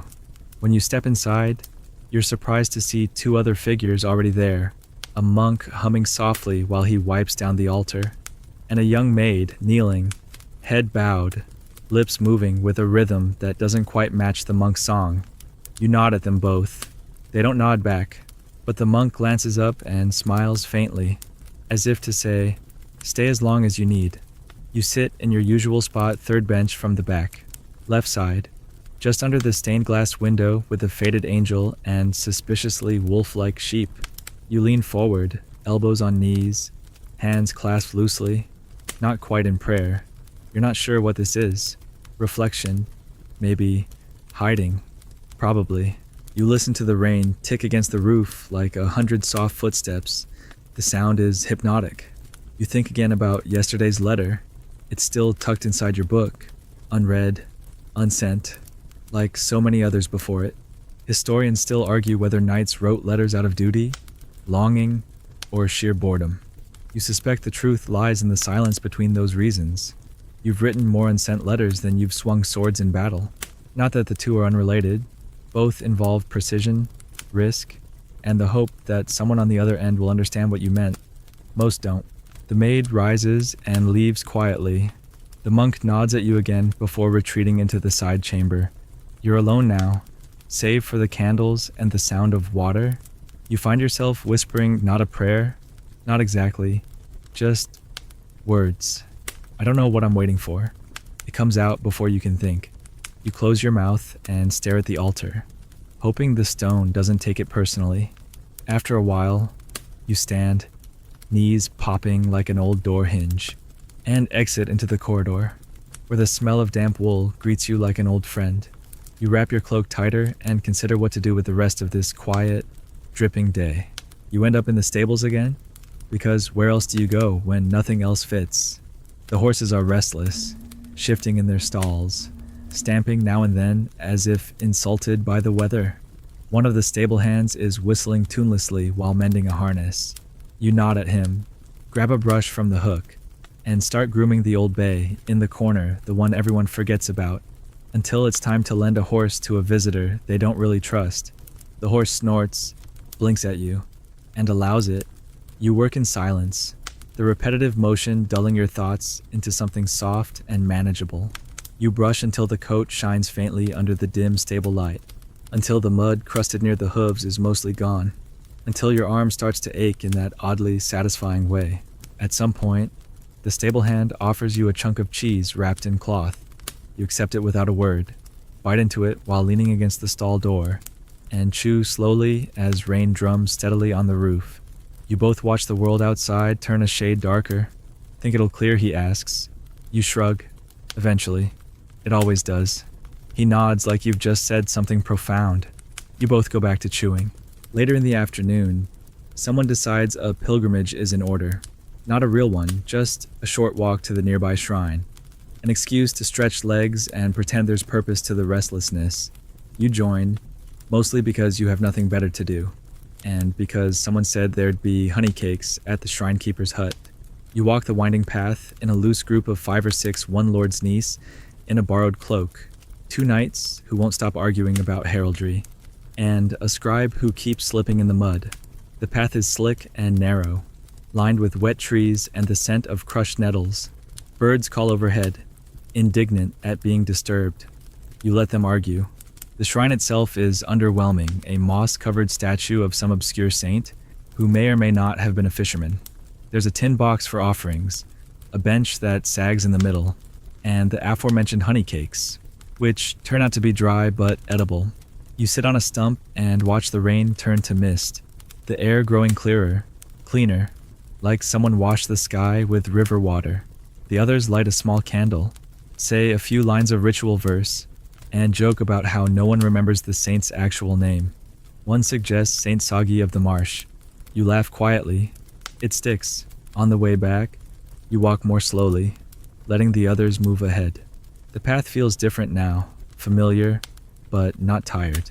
You trail your hand along the wet bark of an oak tree and think about how many times you've walked this same stretch and how rarely you've noticed the exact curve of that branch, the shape of those leaves. You reach the edge of the village and pause there, watching chickens dart across the muddy road and a boy chasing after them, arms flapping like wings. You smile, not because it's profound, just because it's funny. Back at the castle, you peel off your damp cloak and hang it near the hearth. A few other knights are warming themselves, trading exaggerated tales of the harrowing journey to the shrine. You listen, offer a single correction. It wasn't a snake, it was a stick, and you screamed like a child and are rewarded with laughter and a thrown crust of bread.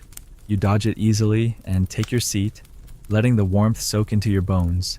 Someone starts carving a design into the table with a dull knife, a bird, maybe, or a very confused dragon.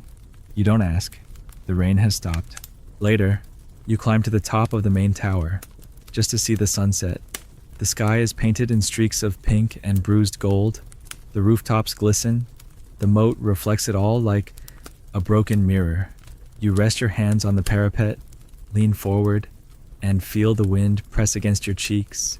Not harsh, not cold, just present. You breathe in, long and slow, and for a moment, just a moment, you feel completely still, not paused, not trapped, just here, alive, awake. The next day begins with something rare, a bath. Not the metaphorical kind where you rinse away regret and philosophical grime, but an actual, warm, awkwardly splashy, half-supervised bath. It happens maybe twice a month, if you're lucky. Or if someone important is visiting. Today, there's no guest, just a clean barrel of water, a cranky servant heating stones, and the vague promise that the lice will hate this as much as you do. You arrive early, hoping to avoid the rush and the inevitable accidental entrance by Sir Baldwin, who always claims he thought it was his turn. You close the door behind you and eye the wooden tub like it might argue. It doesn't. It just steams faintly, as if resigned to its fate. You strip down slowly, each layer peeling away like bark from an old tree. You catch your reflection in a rippling puddle and think, not a hero, not a monster, just a man with a bad shoulder and a scar that looks like a fishhook. That seems about right. Sliding into the water is less relaxing and more like easing into a soup made of your own sins. It stings a little. It smells like herbs and something vaguely acidic, probably vinegar or the stable boy's idea of soap. You grunt as you settle, knees poking above the rim like pale islands. You sit still. Let the heat soak into the bruises you pretend not to have. The room is small, stone-lined, damp in the way that never dries. A single candle flickers beside the tub, casting shadows that sway like tired ghosts. You listen to the hiss of the hot stones dropped into the corner basin, the distant creak of a door, the muffled cough of someone 2 rooms away. And you think because there's nothing else to do in water but think. You remember the last real bath you had during campaign. Of all places. A captured Roman-style villa, long since abandoned. There was an actual tiled floor, a half-collapsed pool, and a brazier someone miraculously kept fed with dry wood. You hadn't wanted to go in. Then someone dared you. You jumped, laughing, water up your nose, your limbs aching from 2 weeks of riding. You remember the quiet after the way everyone leaned against the stone and didn't speak, as if the steam had loosened something unspoken between you. A kind of truce, forged in wrinkles and soapless humility. That night, you slept like the dead. You haven't since. The current bath isn't quite so holy. Halfway through, someone bangs on the door and mumbles something about a bucket short. You grunt back a non-committal response and dunk your head to shut them out. The water's gone lukewarm now. The surface cloudy, the herbal scent giving way to something more realistic. You scrub quickly face, neck, arms, chest, avoiding the worst spots and pretending the rag you're using is clean. You debate whether to brave rinsing your hair, glance at the greasy curl clinging to your forehead, and decide it's better not to know. You'll wear a hood. Problem solved. You rise with a groan, every joint sounding like a sack of pebbles, and towel off using something that feels suspiciously like a retired curtain. You pull on your tunic slowly, feeling slightly more human, slightly less armored in sweat and fatigue. The candle has burned lower. The room smells like wet linen and resigned effort. You leave the tub as it is. Someone else will deal with it. They always do. Back in your chamber, you sit by the window and let the sun dry what the towel didn't. Your hair drips onto your collarbone. Your hands are pruny. You scratch idly at a spot behind your knee and sigh. The castle outside seems brighter today. Not cheerful, just awake. You watch a pair of children run across the courtyard chasing a feather. You hear a bell ringing, not for prayer, but to signal the fishmonger's arrival. And somewhere, from the garden wall, the faint call of someone singing badly off-key. Probably Sir Lionel again. You smile, a little. You decide to walk. No armor, no sword, just a light cloak and the vague idea of going somewhere. Your steps take you to the old wall first, the one no longer used for defense. Now half overgrown with moss and low enough for goats to climb on days they get bold. You pass an old shepherd napping under a tree, hat tilted, mouth slightly open, one eye definitely watching you. You tip your head in respect. He doesn't move, just exhales slowly, as if sleeping was the most sacred task in the world. You take the side path down toward the stream. The trail winds past thickets and brambles, roots thick enough to trip you if you aren't careful. You are. This trail isn't mapped. It doesn't need to be. Every footstep is known by memory. Every bend tells a story you don't tell aloud. Historians still argue whether knights actually wandered alone like this, or if such things are just the inventions of romantic poets and lazy scribes. You know the truth. Sometimes you walk, not because you seek solitude, but because you already carry it everywhere, and just want the land to match your mood. The stream gurgles softly when you reach it. Water moves around stones like time, around memories never stopping, only reshaping. You sit on a fallen log, legs stretched, cloak tucked under you to keep from soaking through. The sky above is pale blue with streaks of feathered cloud. Birds flit through the trees. A dragonfly zips past your face. You lean back and breathe. There's nothing profound here. No vision, no sign. Just a man sitting on wood, watching water. But still you feel better. Not whole, but more assembled. You pull a twig from the ground and start drawing in the dirt circles. Swords. A quick attempt at a wolf's face that ends up looking more like a sad pig. You laugh, quietly. You draw a heart next to it, then stab through it with a stick, and then draw another one. Because why not? Eventually, your knees start to ache and your backside goes numb. You rise, stretch, and begin walking back. You take the long way up the hill behind the chapel, past the old herb garden where the rosemary grows wild. You pick a sprig, hold it to your nose. The scent is sharp, clean, slightly bitter, like memory dressed as perfume.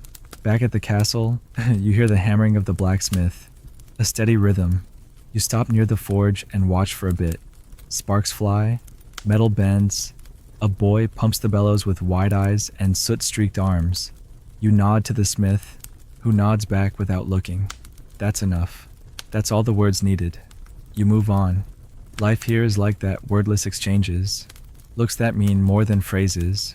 Shared silences that carry weight. You pass the training yard, but don't go in. Too many bruises still fresh. Instead, you loop around toward the kitchens, hoping to smell something promising. You do onions, herbs, something baking. You hover near the doorway just long enough for a cook to throw you a roll and tell you to get lost. You grin, bite into it, and keep walking. The bread's still warm. You burn your tongue. You don't care.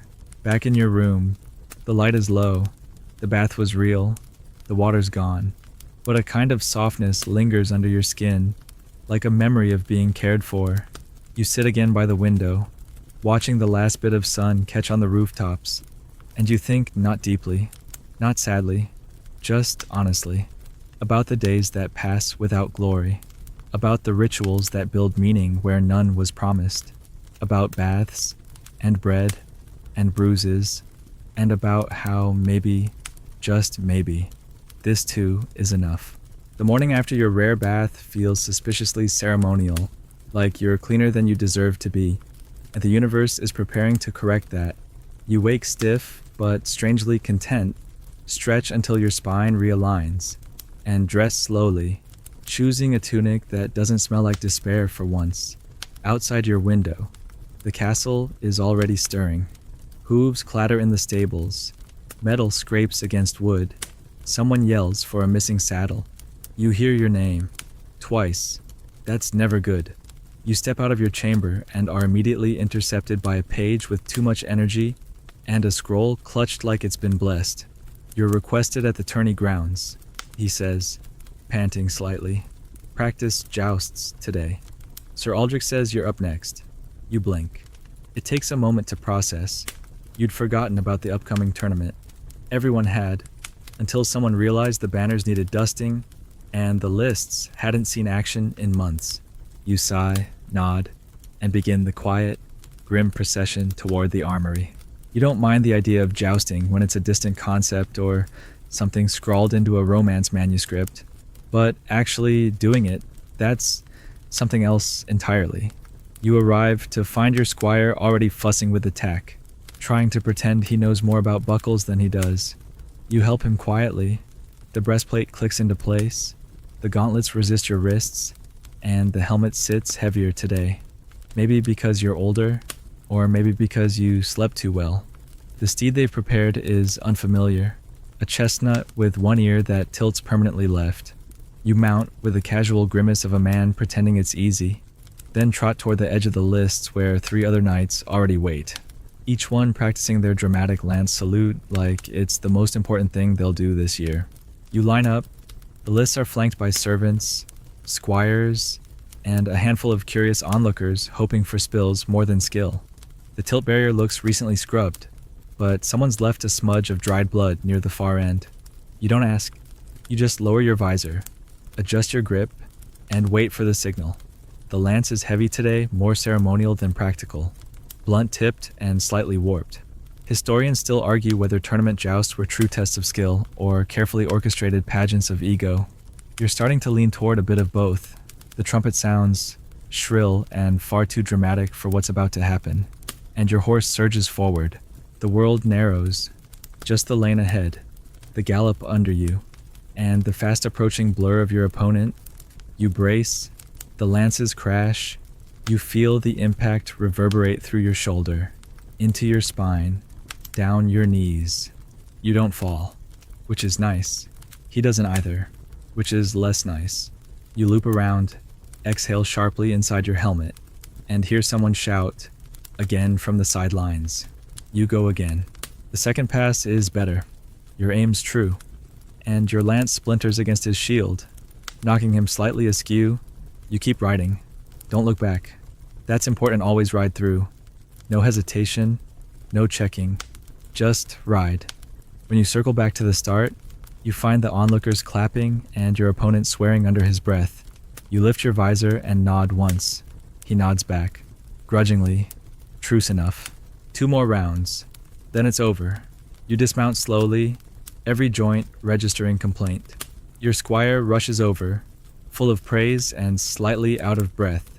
You hand him the helmet, then the gauntlets, peeling yourself free of armor like a beetle emerging from a tin shell. Your fingers sting, your thighs ache, but you're upright, and no one's calling for a healer. That counts as victory. You step off the field and watch as the next pair mounts up, already posing for imagined portraits. You've had your turn. You're happy to disappear now. Back at the edge of the grounds, you lean against a post and watch the rest of the practice unfold. One knight unhorses another cleanly, which draws cheers. Another tilts too early and ends up lancing the tilt barrier itself, less impressive. A servant runs with a new lance. Another mops blood from the ground with a grim efficiency that suggests this is not the first time, nor the worst. You sip from a water skin someone hands you. It tastes of tin and river silt. You don't mind. It's cold. You wander back toward the stables. The chestnut is being brushed down by a stable hand who hums without rhythm. You thank the horse with a pat to the neck, and it flicks its ears indifferently. Gratitude is a one-way street with animals. You sit for a while near the feed trough, letting the sun warm your armor-dented limbs. A boy brings you a small loaf and a wedge of cheese, part reward, part bribe for later stories. You accept both, chewing slowly while recounting to him how you once splintered a lance so dramatically that a shard landed in the steward's soup. He gasps appropriately. You do not clarify that it was mostly luck. Later, you find yourself near the sewing hall. Of all places, banners are being mended for the tourney. The seamstress waves you over and asks if your family's crest needs touching up. You look at it half faded, threadbare. The fox now more of a lumpy squirrel and nod. She smiles, tells you it'll be ready by sunset, and shoos you away like a mother hen who's too busy to scold. You leave, hands still dusty from the stables, and decide to walk the perimeter wall again, not for security, but for perspective. From up high, the grounds look smaller. The tilt field is now just lines and dirt. The banners flutter weakly in a half-hearted breeze. You spot Lady Eleanor walking with her maid, the two of them arm in arm, laughing at something you'll never know. You watch for a second too long, then pretend you're scanning for threats. No one believes it, but no one calls you out. either.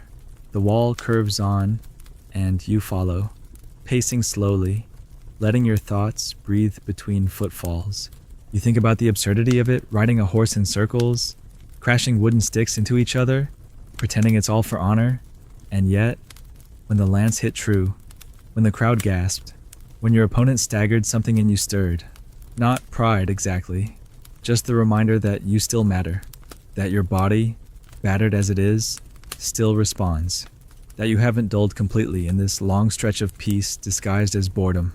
Historians still wonder whether knights craved combat or simply feared becoming forgotten ornaments. You're not sure. Maybe it's the same thing. As you descend from the wall, a light breeze carries the scent of lavender and dust. You walk slower. You notice things. A broken hinge on the west gate. A sparrow's nest under the eave. The way your shadow stretches longer now than it used to. You return to your chamber and find the cleaned and restitched crest folded neatly on your bed. The fox has teeth again. The lily blooms. You run your thumb along the thread, then pin it back to your cloak with care. Not because anyone will notice, just because it feels like choosing to be real. Evening settles gently. A bard begins to tune his lute in the hall.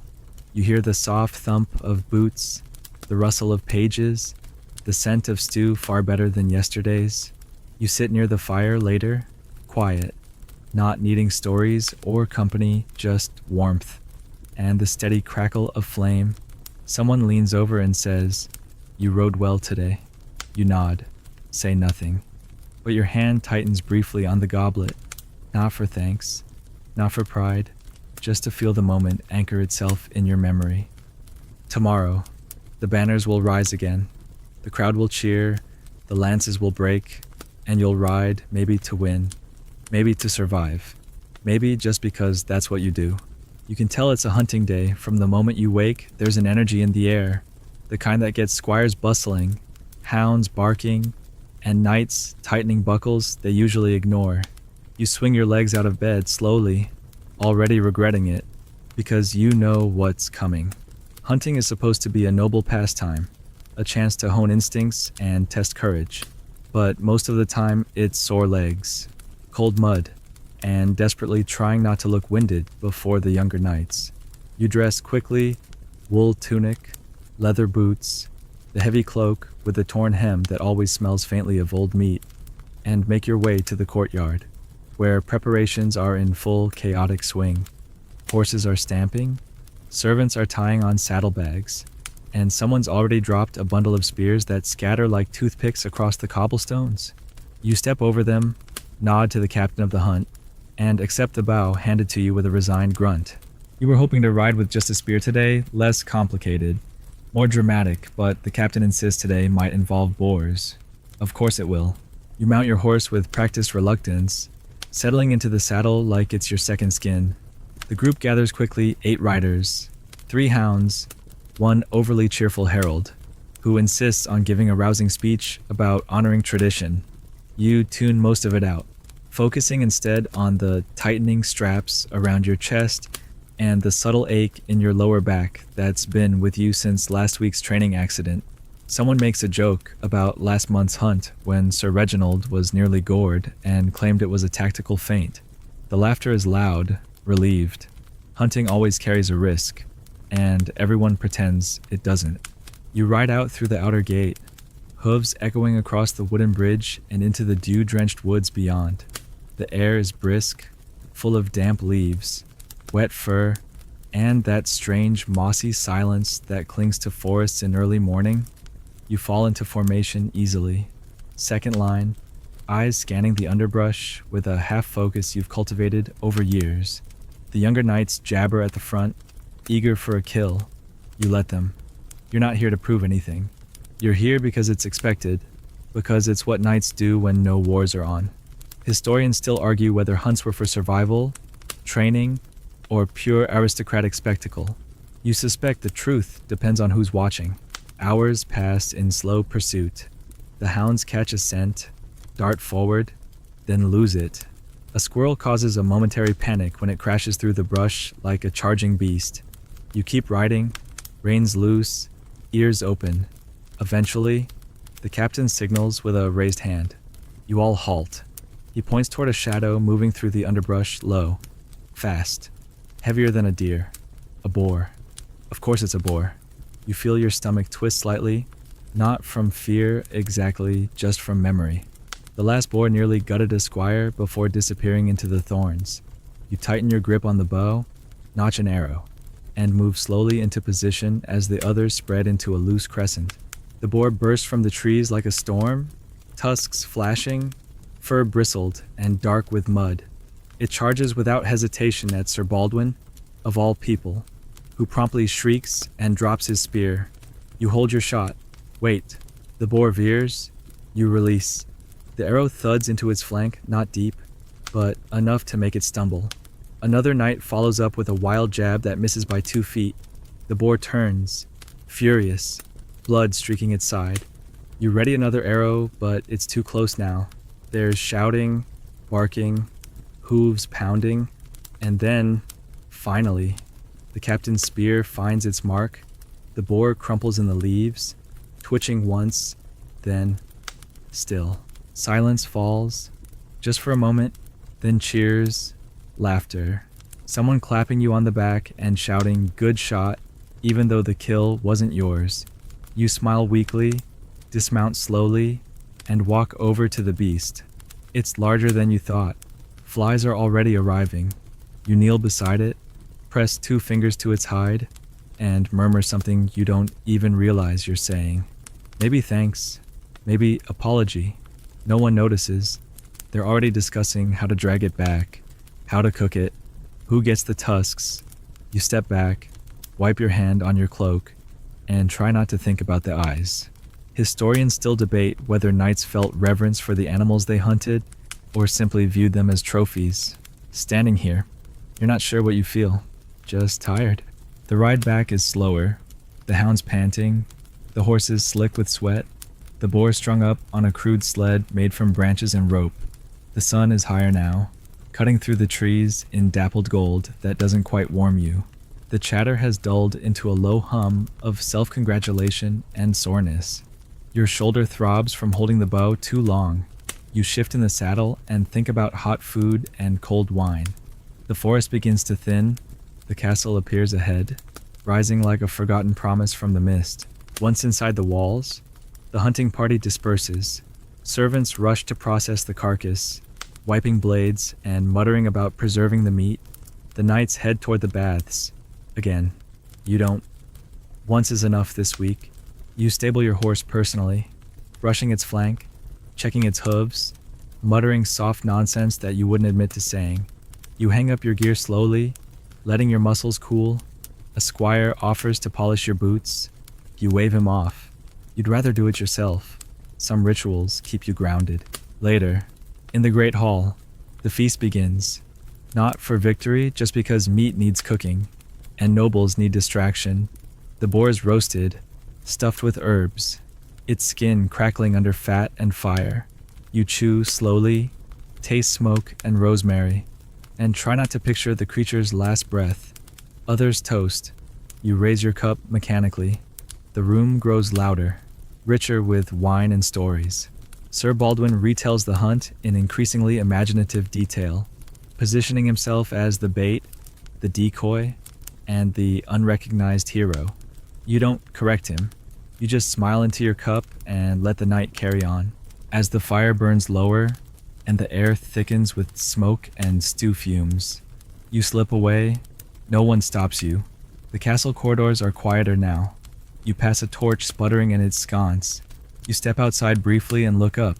The stars are clear, cold. You lean against the wall and listen to your heartbeat slow. The hunt is over. The beast is dead. The meat is eaten. But something in you still runs. You return to your chamber. You light a candle. You sit at the table and pull out a new piece of parchment. This time, you don't start with dearest. You write, "Today I saw death, and it looked like me." You pause. Then, "But I didn't flinch." You stop there, fold the parchment, place it in the same book. You don't know what it means yet, but you know it's worth remembering. You strip down to your linen shirt, lie back on your straw mattress, and stare at the ceiling beams. A spider is rebuilding its web in the corner. You watch it for a long time, quietly, without moving, just watching the spiral return to shape, one thread at a time. The next morning, you wake sore in places you didn't even remember had nerves. The hunt left its marks nothing visible, just the kind of lingering fatigue that hums in your bones and makes even stretching feel like a negotiation. You shuffle to the wash basin, splash your face with water so cold it might be judging you, and stare at your reflection. Puffy eyes, a new scratch on your jaw, probably from a branch or a bramble, or maybe from the way your helmet sat crooked on the ride home. You dry your face with the sleeve of your tunic, then sit by the window, letting the weak sunlight filter through the narrow opening. There's nothing urgent today. No drills, no hunts, no visitors scheduled, just time, and the strange, echoing quiet that often follows chaos. You could practice, or check your gear, or write another letter you'll never send. Instead, you reach under your cot, pull out a thin book bound in cracked leather, and settle into the one pastime you never quite admit to anyone else reading romances. You crack open the cover carefully. It's not a religious text, not a battle chronicle. It's a story, some long, meandering thing about a night with too many titles and a woman with too many secrets. You've read it before, more times than you'd say aloud.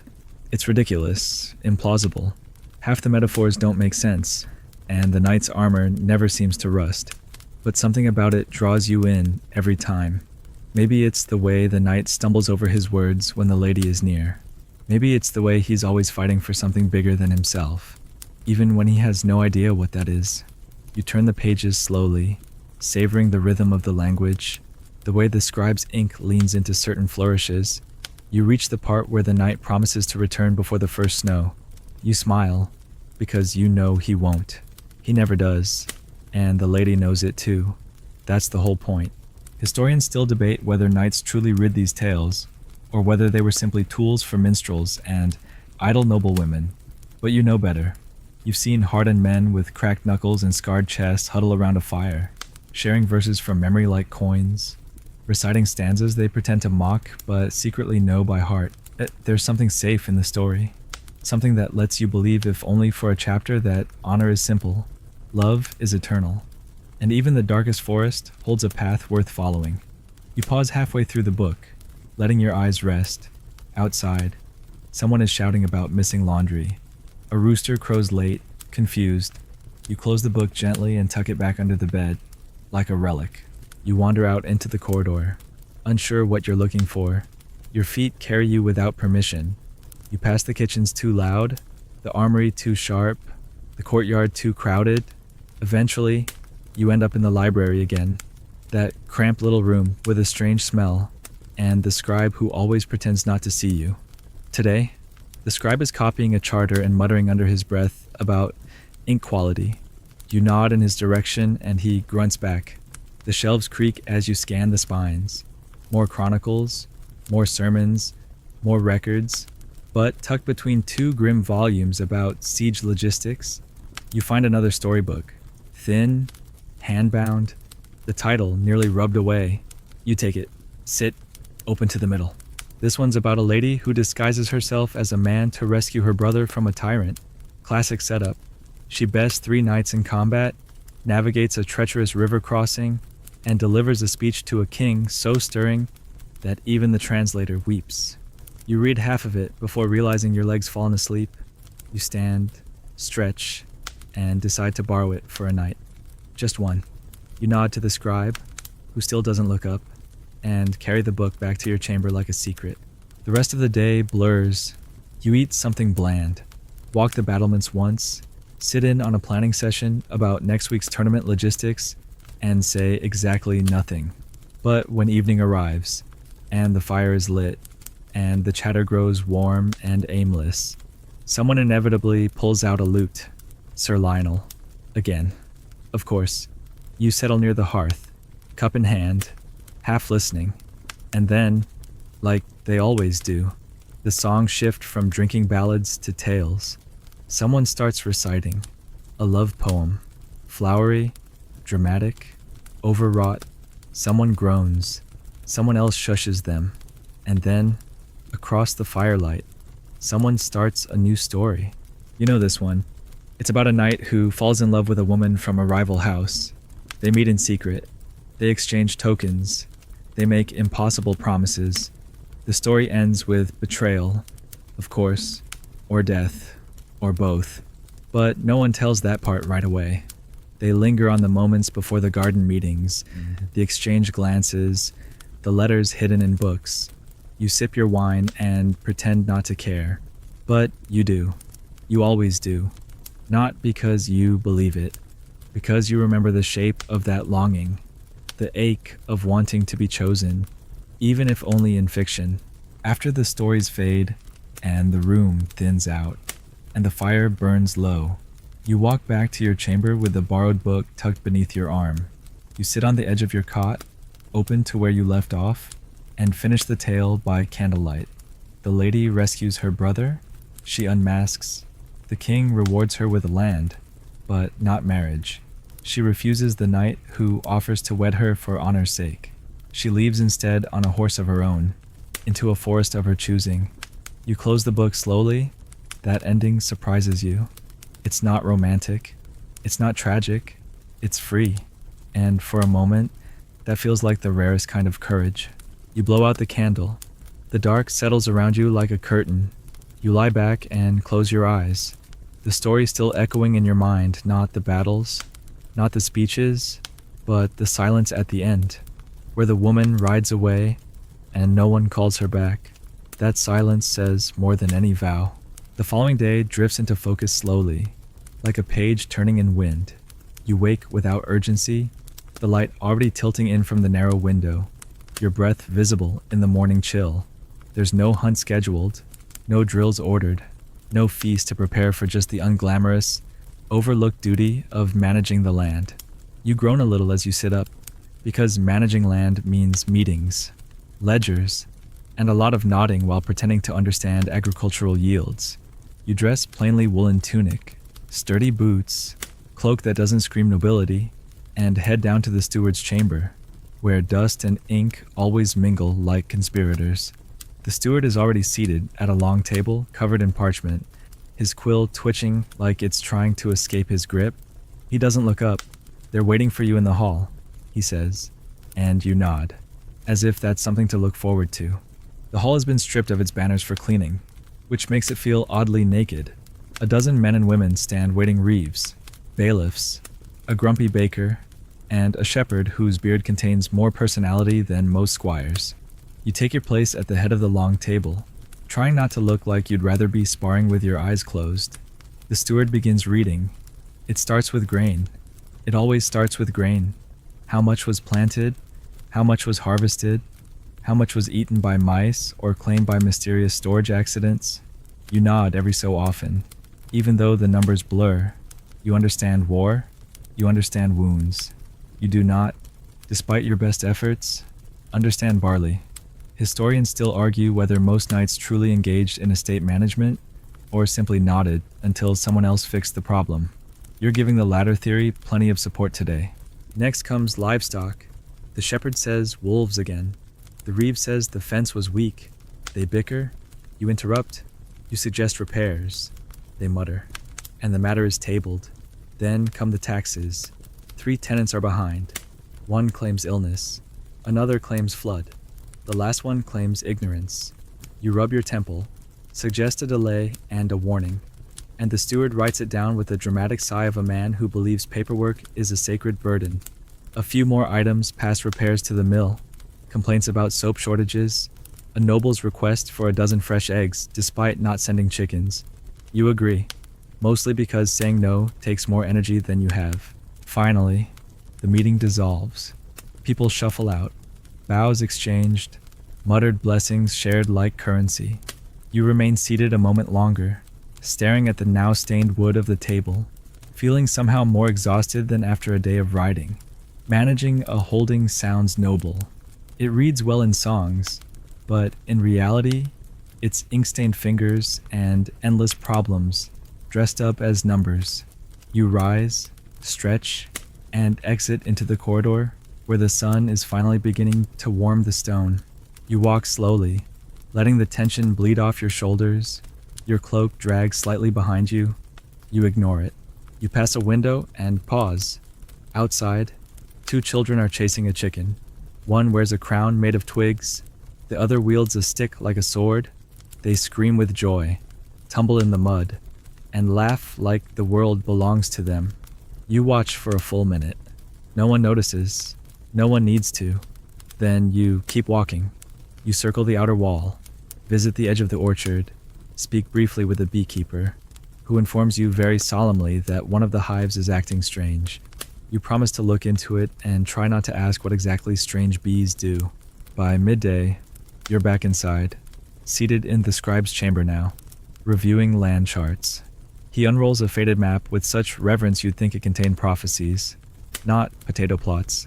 He points at boundary lines, mentions disputes, and mutters about the river shifting again.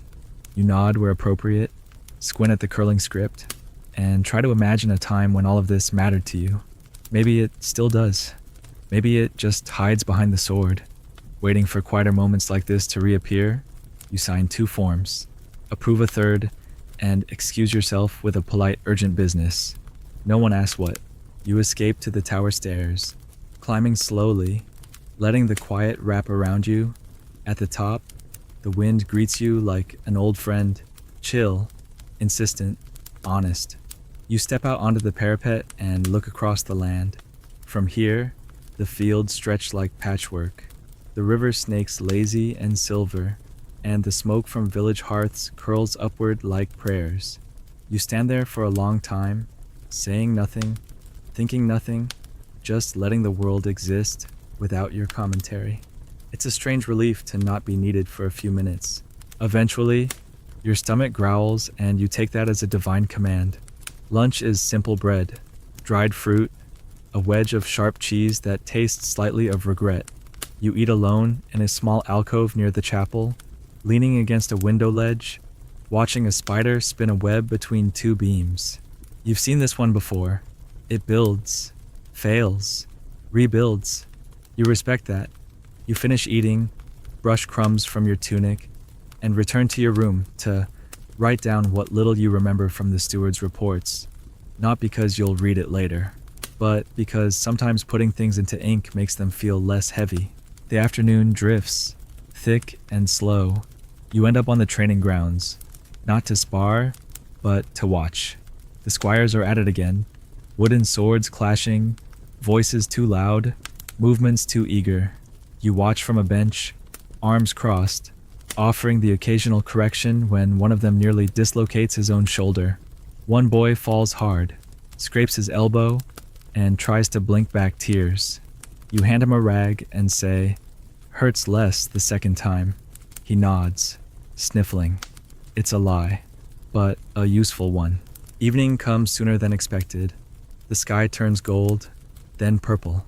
The steward appears again, this time to confirm preparations for a visiting dignitary arriving next week. You nod, promise to greet them personally, and mentally begin rearranging your week. More meetings, more small talk, more pretending to enjoy venison stew. You walk the corridor back to your room slower than usual. Your legs ache. Your head buzzes with names and fields and numbers. When you arrive, the room is dark. You don't light a candle. You sit in the quiet and just listen to the creak of beams, the scratch of mice, the faint whisper of wind through the shutter. You reach under your cot, pull out your little ledger, and open to a blank page.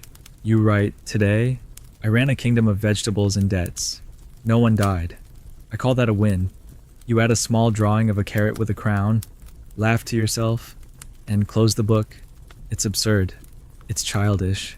It's honest. You lie back on the mattress, tuck your hands behind your head, and stare up at the ceiling as if it might answer your unspoken thoughts. You don't dream of war. You don't dream of love. You dream of balance sheets. And somehow, that frightens you more than anything else. You wake in the dark, not to noise or urgency, but to the quiet sense that something is unsettled, the kind of stillness that carries too much meaning. You lie still for a moment, listening. The wind presses against the shutters. A floorboard creaks in the hallway. Nothing alarming, just the castle breathing as it always does. And yet, your thoughts don't go back to sleep. So you rise, dress quietly, and step into the corridor, carrying only a small lamp that barely holds a flame. It's not quite dawn, but not night either, the in-between time. You make your way up to the tower again, guided by habit more than purpose. Each step echoes with soft, familiar finality. When you reach the top, the air is cold enough to bite, and the world below is still hidden in shadow. You lean against the parapet and wait for light. It comes slowly, not all at once like the song suggests, but in careful layers, the mist thinning, the horizon lifting, the outlines of the fields emerging as if painted back into place. You exhale, not because you are holding your breath, but because it feels like the thing to do. Your hands rest on the stone ledge, the cold seeping into your fingers, anchoring you. Below, a figure begins to move through the courtyard, a servant carrying water, or perhaps the steward's apprentice out to check the weather. No one else, not yet. You stay a while longer, watching the sun stretch its fingers across the land, unsure whether to feel grateful or burdened by another day. You head down before the light fully arrives. Some things are easier before the world wakes up and asks questions. Back in your room, you eat a piece of bread from last night, hard, dry, but enough. You drink from the clay cup beside your cot. The water is cold and faintly metallic, the way all water here seems to taste. You run a hand over your face, catch your reflection in the brass mirror on the wall. Same lines, same eyes. You look older. You feel older. The kind of older that doesn't show in scars or gray hairs, but in how long it takes to lace your boots. You finish dressing and step into the corridor again, greeted by the usual morning sounds, a broom dragging against stone, a muttered curse from the kitchen, the bark of the captain calling squires into line. You skip breakfast, not because of pride or fasting, but because the idea of sitting with everyone feels heavy today. Instead, you wander the long northern corridor, the one lined with old tapestries that depict battles long forgotten. One shows a knight on horseback, sword raised, a dragon beneath him. You've stared at it before. Today, you notice the dragon's eyes. They aren't angry. They're tired. You keep walking. You pass a young maid with a basket of bread and nod politely. She nods back with that half smile everyone wears in early hours, cautious, tired, still half in their dreams. You turn into the small alcove near the scriptorium. The fire hasn't been lit yet, and the room smells like ash and vellum. You sit in the corner bench and rest your head against the wall. This is when the thoughts usually come, not dramatic ones, just the slow drip of memory and doubt. You think of the things you haven't said, of people you haven't written back, of the way the steward said soon yesterday when referring to harvest, and how it reminded you of your father saying soon about everything that mattered. Soon we'll be rich. Soon you'll have land.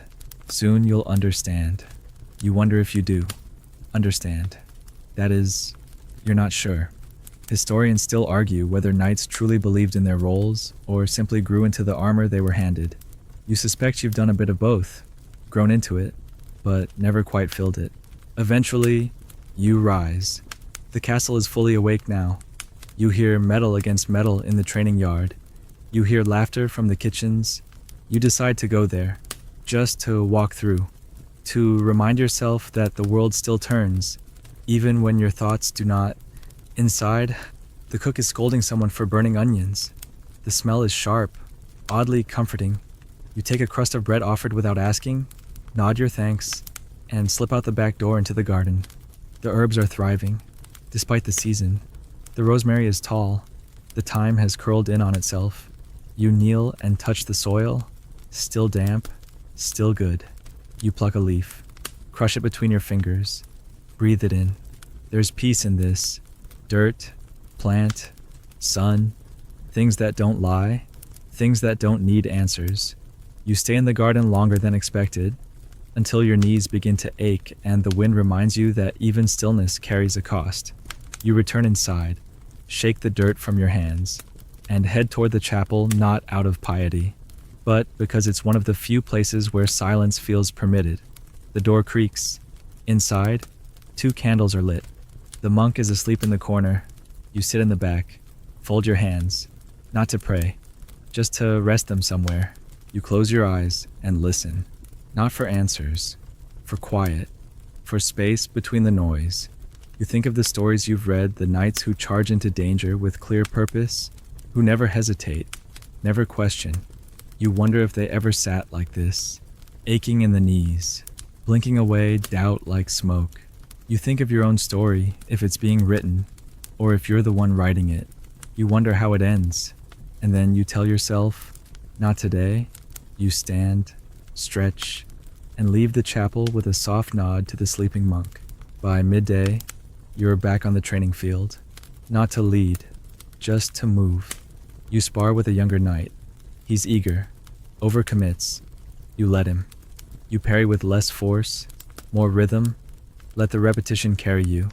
Let the sweat be simple. When he stumbles, you catch him. When he wins a point, you nod. He beams like it's everything. You pat his shoulder and step aside. Watch the others. Let your heart settle. Let your breath return. You sit on the grass afterward, back against the fence, staring up at the clouds. One looks like a wolf. One looks like a ship. You close your eyes and pretend you're neither, just a part of the sky. When the bell rings for the midday meal, you stay where you are. You're not hungry. You're not full. You're just here. The grass beneath you, the sun above, the breath in your chest. No vows, no lances, no letters. Just a man on the earth, waiting for nothing. Evening settles like a soft cloak, draping the castle in a slow hush that begins at the edges first in the quieting stables, then the shuttered kitchens, then the long-shadowed corridors where torches flicker like tired thoughts. You're still in the courtyard, legs crossed on a patch of worn grass that smells faintly of iron and clover, head leaned back against the low stone fence. You've stayed out longer than usual, watching the clouds pass, watching nothing in particular. Eventually, someone calls for you softly, respectfully, but with just enough weight to let you know it's not optional.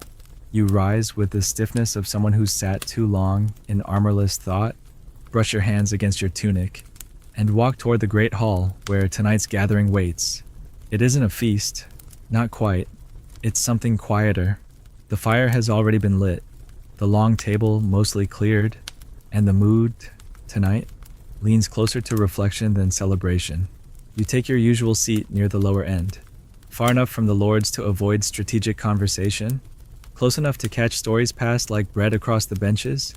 A squire hands you a bowl of broth that smells faintly of leek, and something unidentifiable but comforting. You eat slowly, nodding occasionally to those who greet you, but not speaking yet. Across from you, Sir Edric is retelling a story from his youth, something about a runaway horse and a girl with wild eyes who claimed she could speak to ravens. You've heard this one before. You've heard all of them before. But still, you listen. Not for the facts they shift every time, but for the way the room leans in. The way the firelight dances off the faces of men who've been through too many battles to believe in magic, but too lonely to stop wishing for it. Eventually, someone asks you for a story. It always comes around. You deflect twice, half smiling, shaking your head like a man who claims he has nothing to say. But then, you begin. Not a tale of war, not a hunt. You speak of a tree that grows in the far eastern woods, twisted and low, where ravens gather in threes and the wind never moves the leaves. You don't know why you tell it. You're not sure if it's true, but the way they listen, still, attentive, with tankards in hand and elbows on the table, makes you keep going. You speak slowly, your voice quieter than usual. When the story ends, no one claps. They just nod, thoughtful, as if they've seen that tree before, or dreamed it. You sit back, surprised by your own tone. You sip your drink, and for the first time in a while, you feel seen in a way that doesn't involve swordplay or bloodlines. Afterward, the hall drifts back into small pockets of conversation. Some laugh, some argue about the accuracy of Edric's horse. You rise and walk to the edge of the room, near the old arched window where cool air seeps in between the stones. You rest your forearms on the sill, Stare out at the darkening sky. The stars are starting to show. Not many, just enough to remind you that the world continues. Someone approaches behind you. You hear the footsteps before you feel the presence. It's Eleanor. She stands beside you without speaking for a long moment. Then, softly, she says, "That story, it was yours. Wasn't it?" You don't answer. She doesn't need you to. Her voice isn't teasing. It's kind. She waits, then asks, "Will you show me the tree someday?" You smile. You don't promise. You just say, "It's far." She nods. Good. Then she leaves, as quietly as she arrived. You stay a moment longer, heart beating in that way it does when something unsaid has been heard anyway. The fire behind you crackles. Someone laughs. Someone sings. You walk away from the window, not because you're finished watching the stars, but because the moment has passed and you want to keep it whole. Later, back in your room, you find yourself restless. You light a candle, then stare at it as if the flame will tell you what to do. You pace, you sit, you rise again. Then, without really deciding to, you open your small chest and pull out your travel cloak, the one you haven't worn in weeks. Still lined with dried mud and the faint scent of pine, you shake it out, fold it again, place it back, but your fingers linger on the clasp. You sit by the window, that same brass mirror catching the candlelight beside you, and you think not about tournaments or taxes, but about paths, about choosing to walk them or choosing not to. Eventually, you write, not a letter, just thoughts. Some days, you scrawl. It feels like I'm waiting for something I forgot I asked for. You stare at the line, then write beneath it. And other days, I think maybe I already got it and just didn't notice. You don't sign it, you don't fold it, you leave the page open, letting the ink dry in the draft that slips under the shutter. You lie back on your cot, hands behind your head, and close your eyes. The sounds of the hall below have faded. Only the night remains, and something inside you, unrushed, unnamed, finally begins to still. But sleep doesn't come easily. Your body is tired, but your mind keeps circling a thought you didn't invite. You sit up again, this time pulling the book of romances from under your bed. You flip through the pages without reading, just watching the ink curve and coil like old intentions. You stop on a page where someone long ago scrawled a note in the margin, "Love isn't the answer," but it makes the question worth asking. You stare at that for a long while, then close the book. No need to chase that tonight. You return to bed. The straw mattress groans under your weight. You shift again, then finally lie still. Your eyes adjust to the dark. The shadows on the ceiling look like mountains, or forests, or perhaps that strange twisted tree. You imagine the wind moving through it, even though the story said it never did. You imagine someone walking toward it, alone, or maybe not. And before the thought can finish, you slip quietly into sleep. You wake to rain again, not the sharp, staccato kind that drums urgency into rooftops, but the soft, sifting drizzle that feels more like a veil than a storm. It dapples the windows, mutes the world outside, and pulls the color from the sky until everything is washed in shades of pewter. You lie still, the blanket drawn halfway up your chest, eyes tracing the dripping line of moisture that winds its way down the shuttered frame. The castle is quiet this morning, subdued in the way only rain can compel. You don't rush to rise. You breathe. You listen. And in that gray hush, you feel something settle inside you, not resolution, not clarity, but a kind of peaceful indifference. Like whatever it was you were waiting for has decided to wait with you instead of against you. Eventually, you dress, choosing layers that smell faintly of old cedar, and step into the corridor, where the only sounds are your own footsteps and the occasional sigh of wet stone under the strain of weather. You pass no one. You nod at empty doorways as though expecting someone to emerge, but no one does. Even the squires seem to have found somewhere warm to disappear into. You head toward the lower gate, not because you're expected, but because walking feels like the only honest thing to do. The courtyard is slick, the cobbles darkened, rainwater pooling in all the usual places. You step around them by instinct, cloak pulled tight, eyes ahead. The world smells of damp earth and iron, of wood smoke curling from kitchen chimneys and the faint bitterness of wet hay. A stable hand waves at you as you pass. You return the gesture with a raised hand, then change direction and walk to the far paddock, where two older horses stand huddled beneath a sagging lean-to. One of them snorts as you approach, ears flicking. You reach up and scratch behind his jaw, muttering something that doesn't matter just to fill the space between the rein. He leans into your palm. You stay there for a while, the two of you breathing in rhythm. Historians still argue whether knights truly bonded with their horses or simply relied on them as tools of war. But you've always known the answer. You remember the names of the ones you've ridden. You remember the one who didn't come back. You don't say it aloud, but you remember. Eventually, you wander toward the chapel. Again, something about this weather pulls you back to stone and candlelight, to the only place in the castle that doesn't ask you to speak. Inside, it's warm, the candles are lit, casting soft golden halos against the walls. No monks today, no prayers in progress, just the quiet. You sit in the back, as always, hands resting on your thighs, back straight out of habit, not reverence. You don't speak, you don't ask, you just let your thoughts drift like smoke toward the rafters. You think of that story you told the night before, of the tree in the eastern woods. You don't know if it exists, but something about it feels true. That's enough. Later, in the great hall, you share a quiet meal with two other knights. Bread, root stew, watered wine. Conversation is sparse. Someone mentions the weather. Someone else mentions the dignitary arriving in 2 days. You nod at the right times, but your mind is elsewhere, on the rain, on the tree, on the unread letter still tucked in your ledger. After the meal, you excuse yourself and walk the corridors again. The castle feels like a memory today, not in the sense that it's fading, but in the way that it's fully present yet strangely distant, like something you're seeing after a long absence, even though you've never left. By late afternoon, you find yourself back at the training yard. The ground is too wet for sparring, so the squires are stacking firewood and pretending not to slip.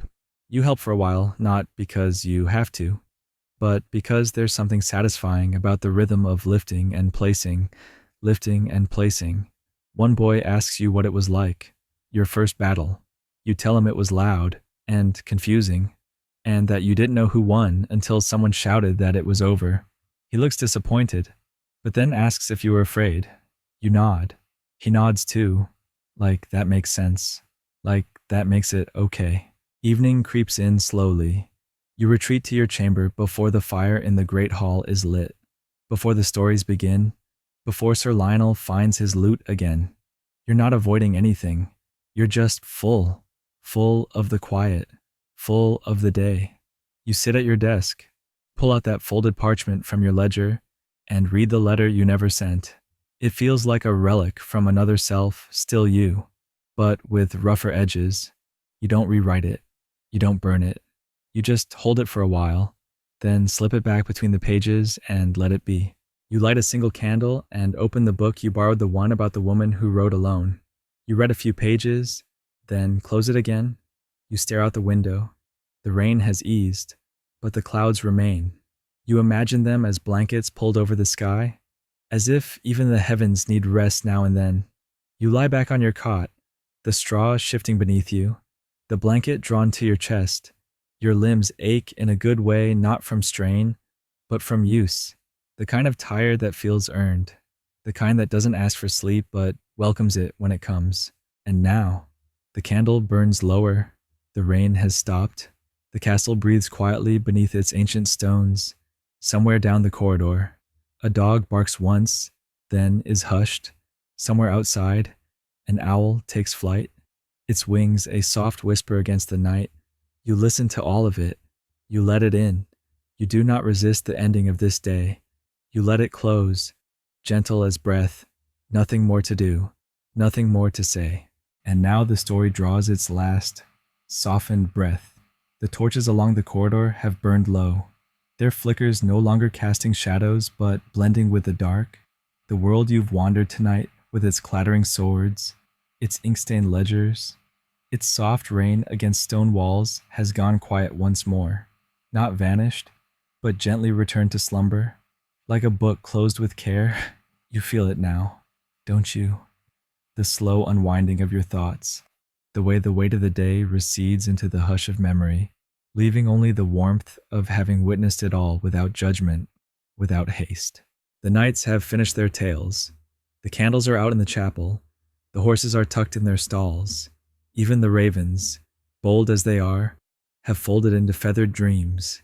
And you, listener, you've made it through the rain, the sparring, the silences, and the small joys of bread and starlight. There's no final lesson here, no grand epilogue, only this, that sometimes, in the quietest corners of history, we find the gentlest truths about ourselves not in conquest or legend, but in the slow rhythm of days lived with quiet strength. So now, let go of the castle, let it drift back into mist and memory. Let your shoulders drop, your jaw loosen, your breath deepen. There is nothing more to do tonight. No battles to win, no letters to send, no names to remember. Only sleep now. Honest, heavy sleep. The kind that carries you softly through the gates of dawn.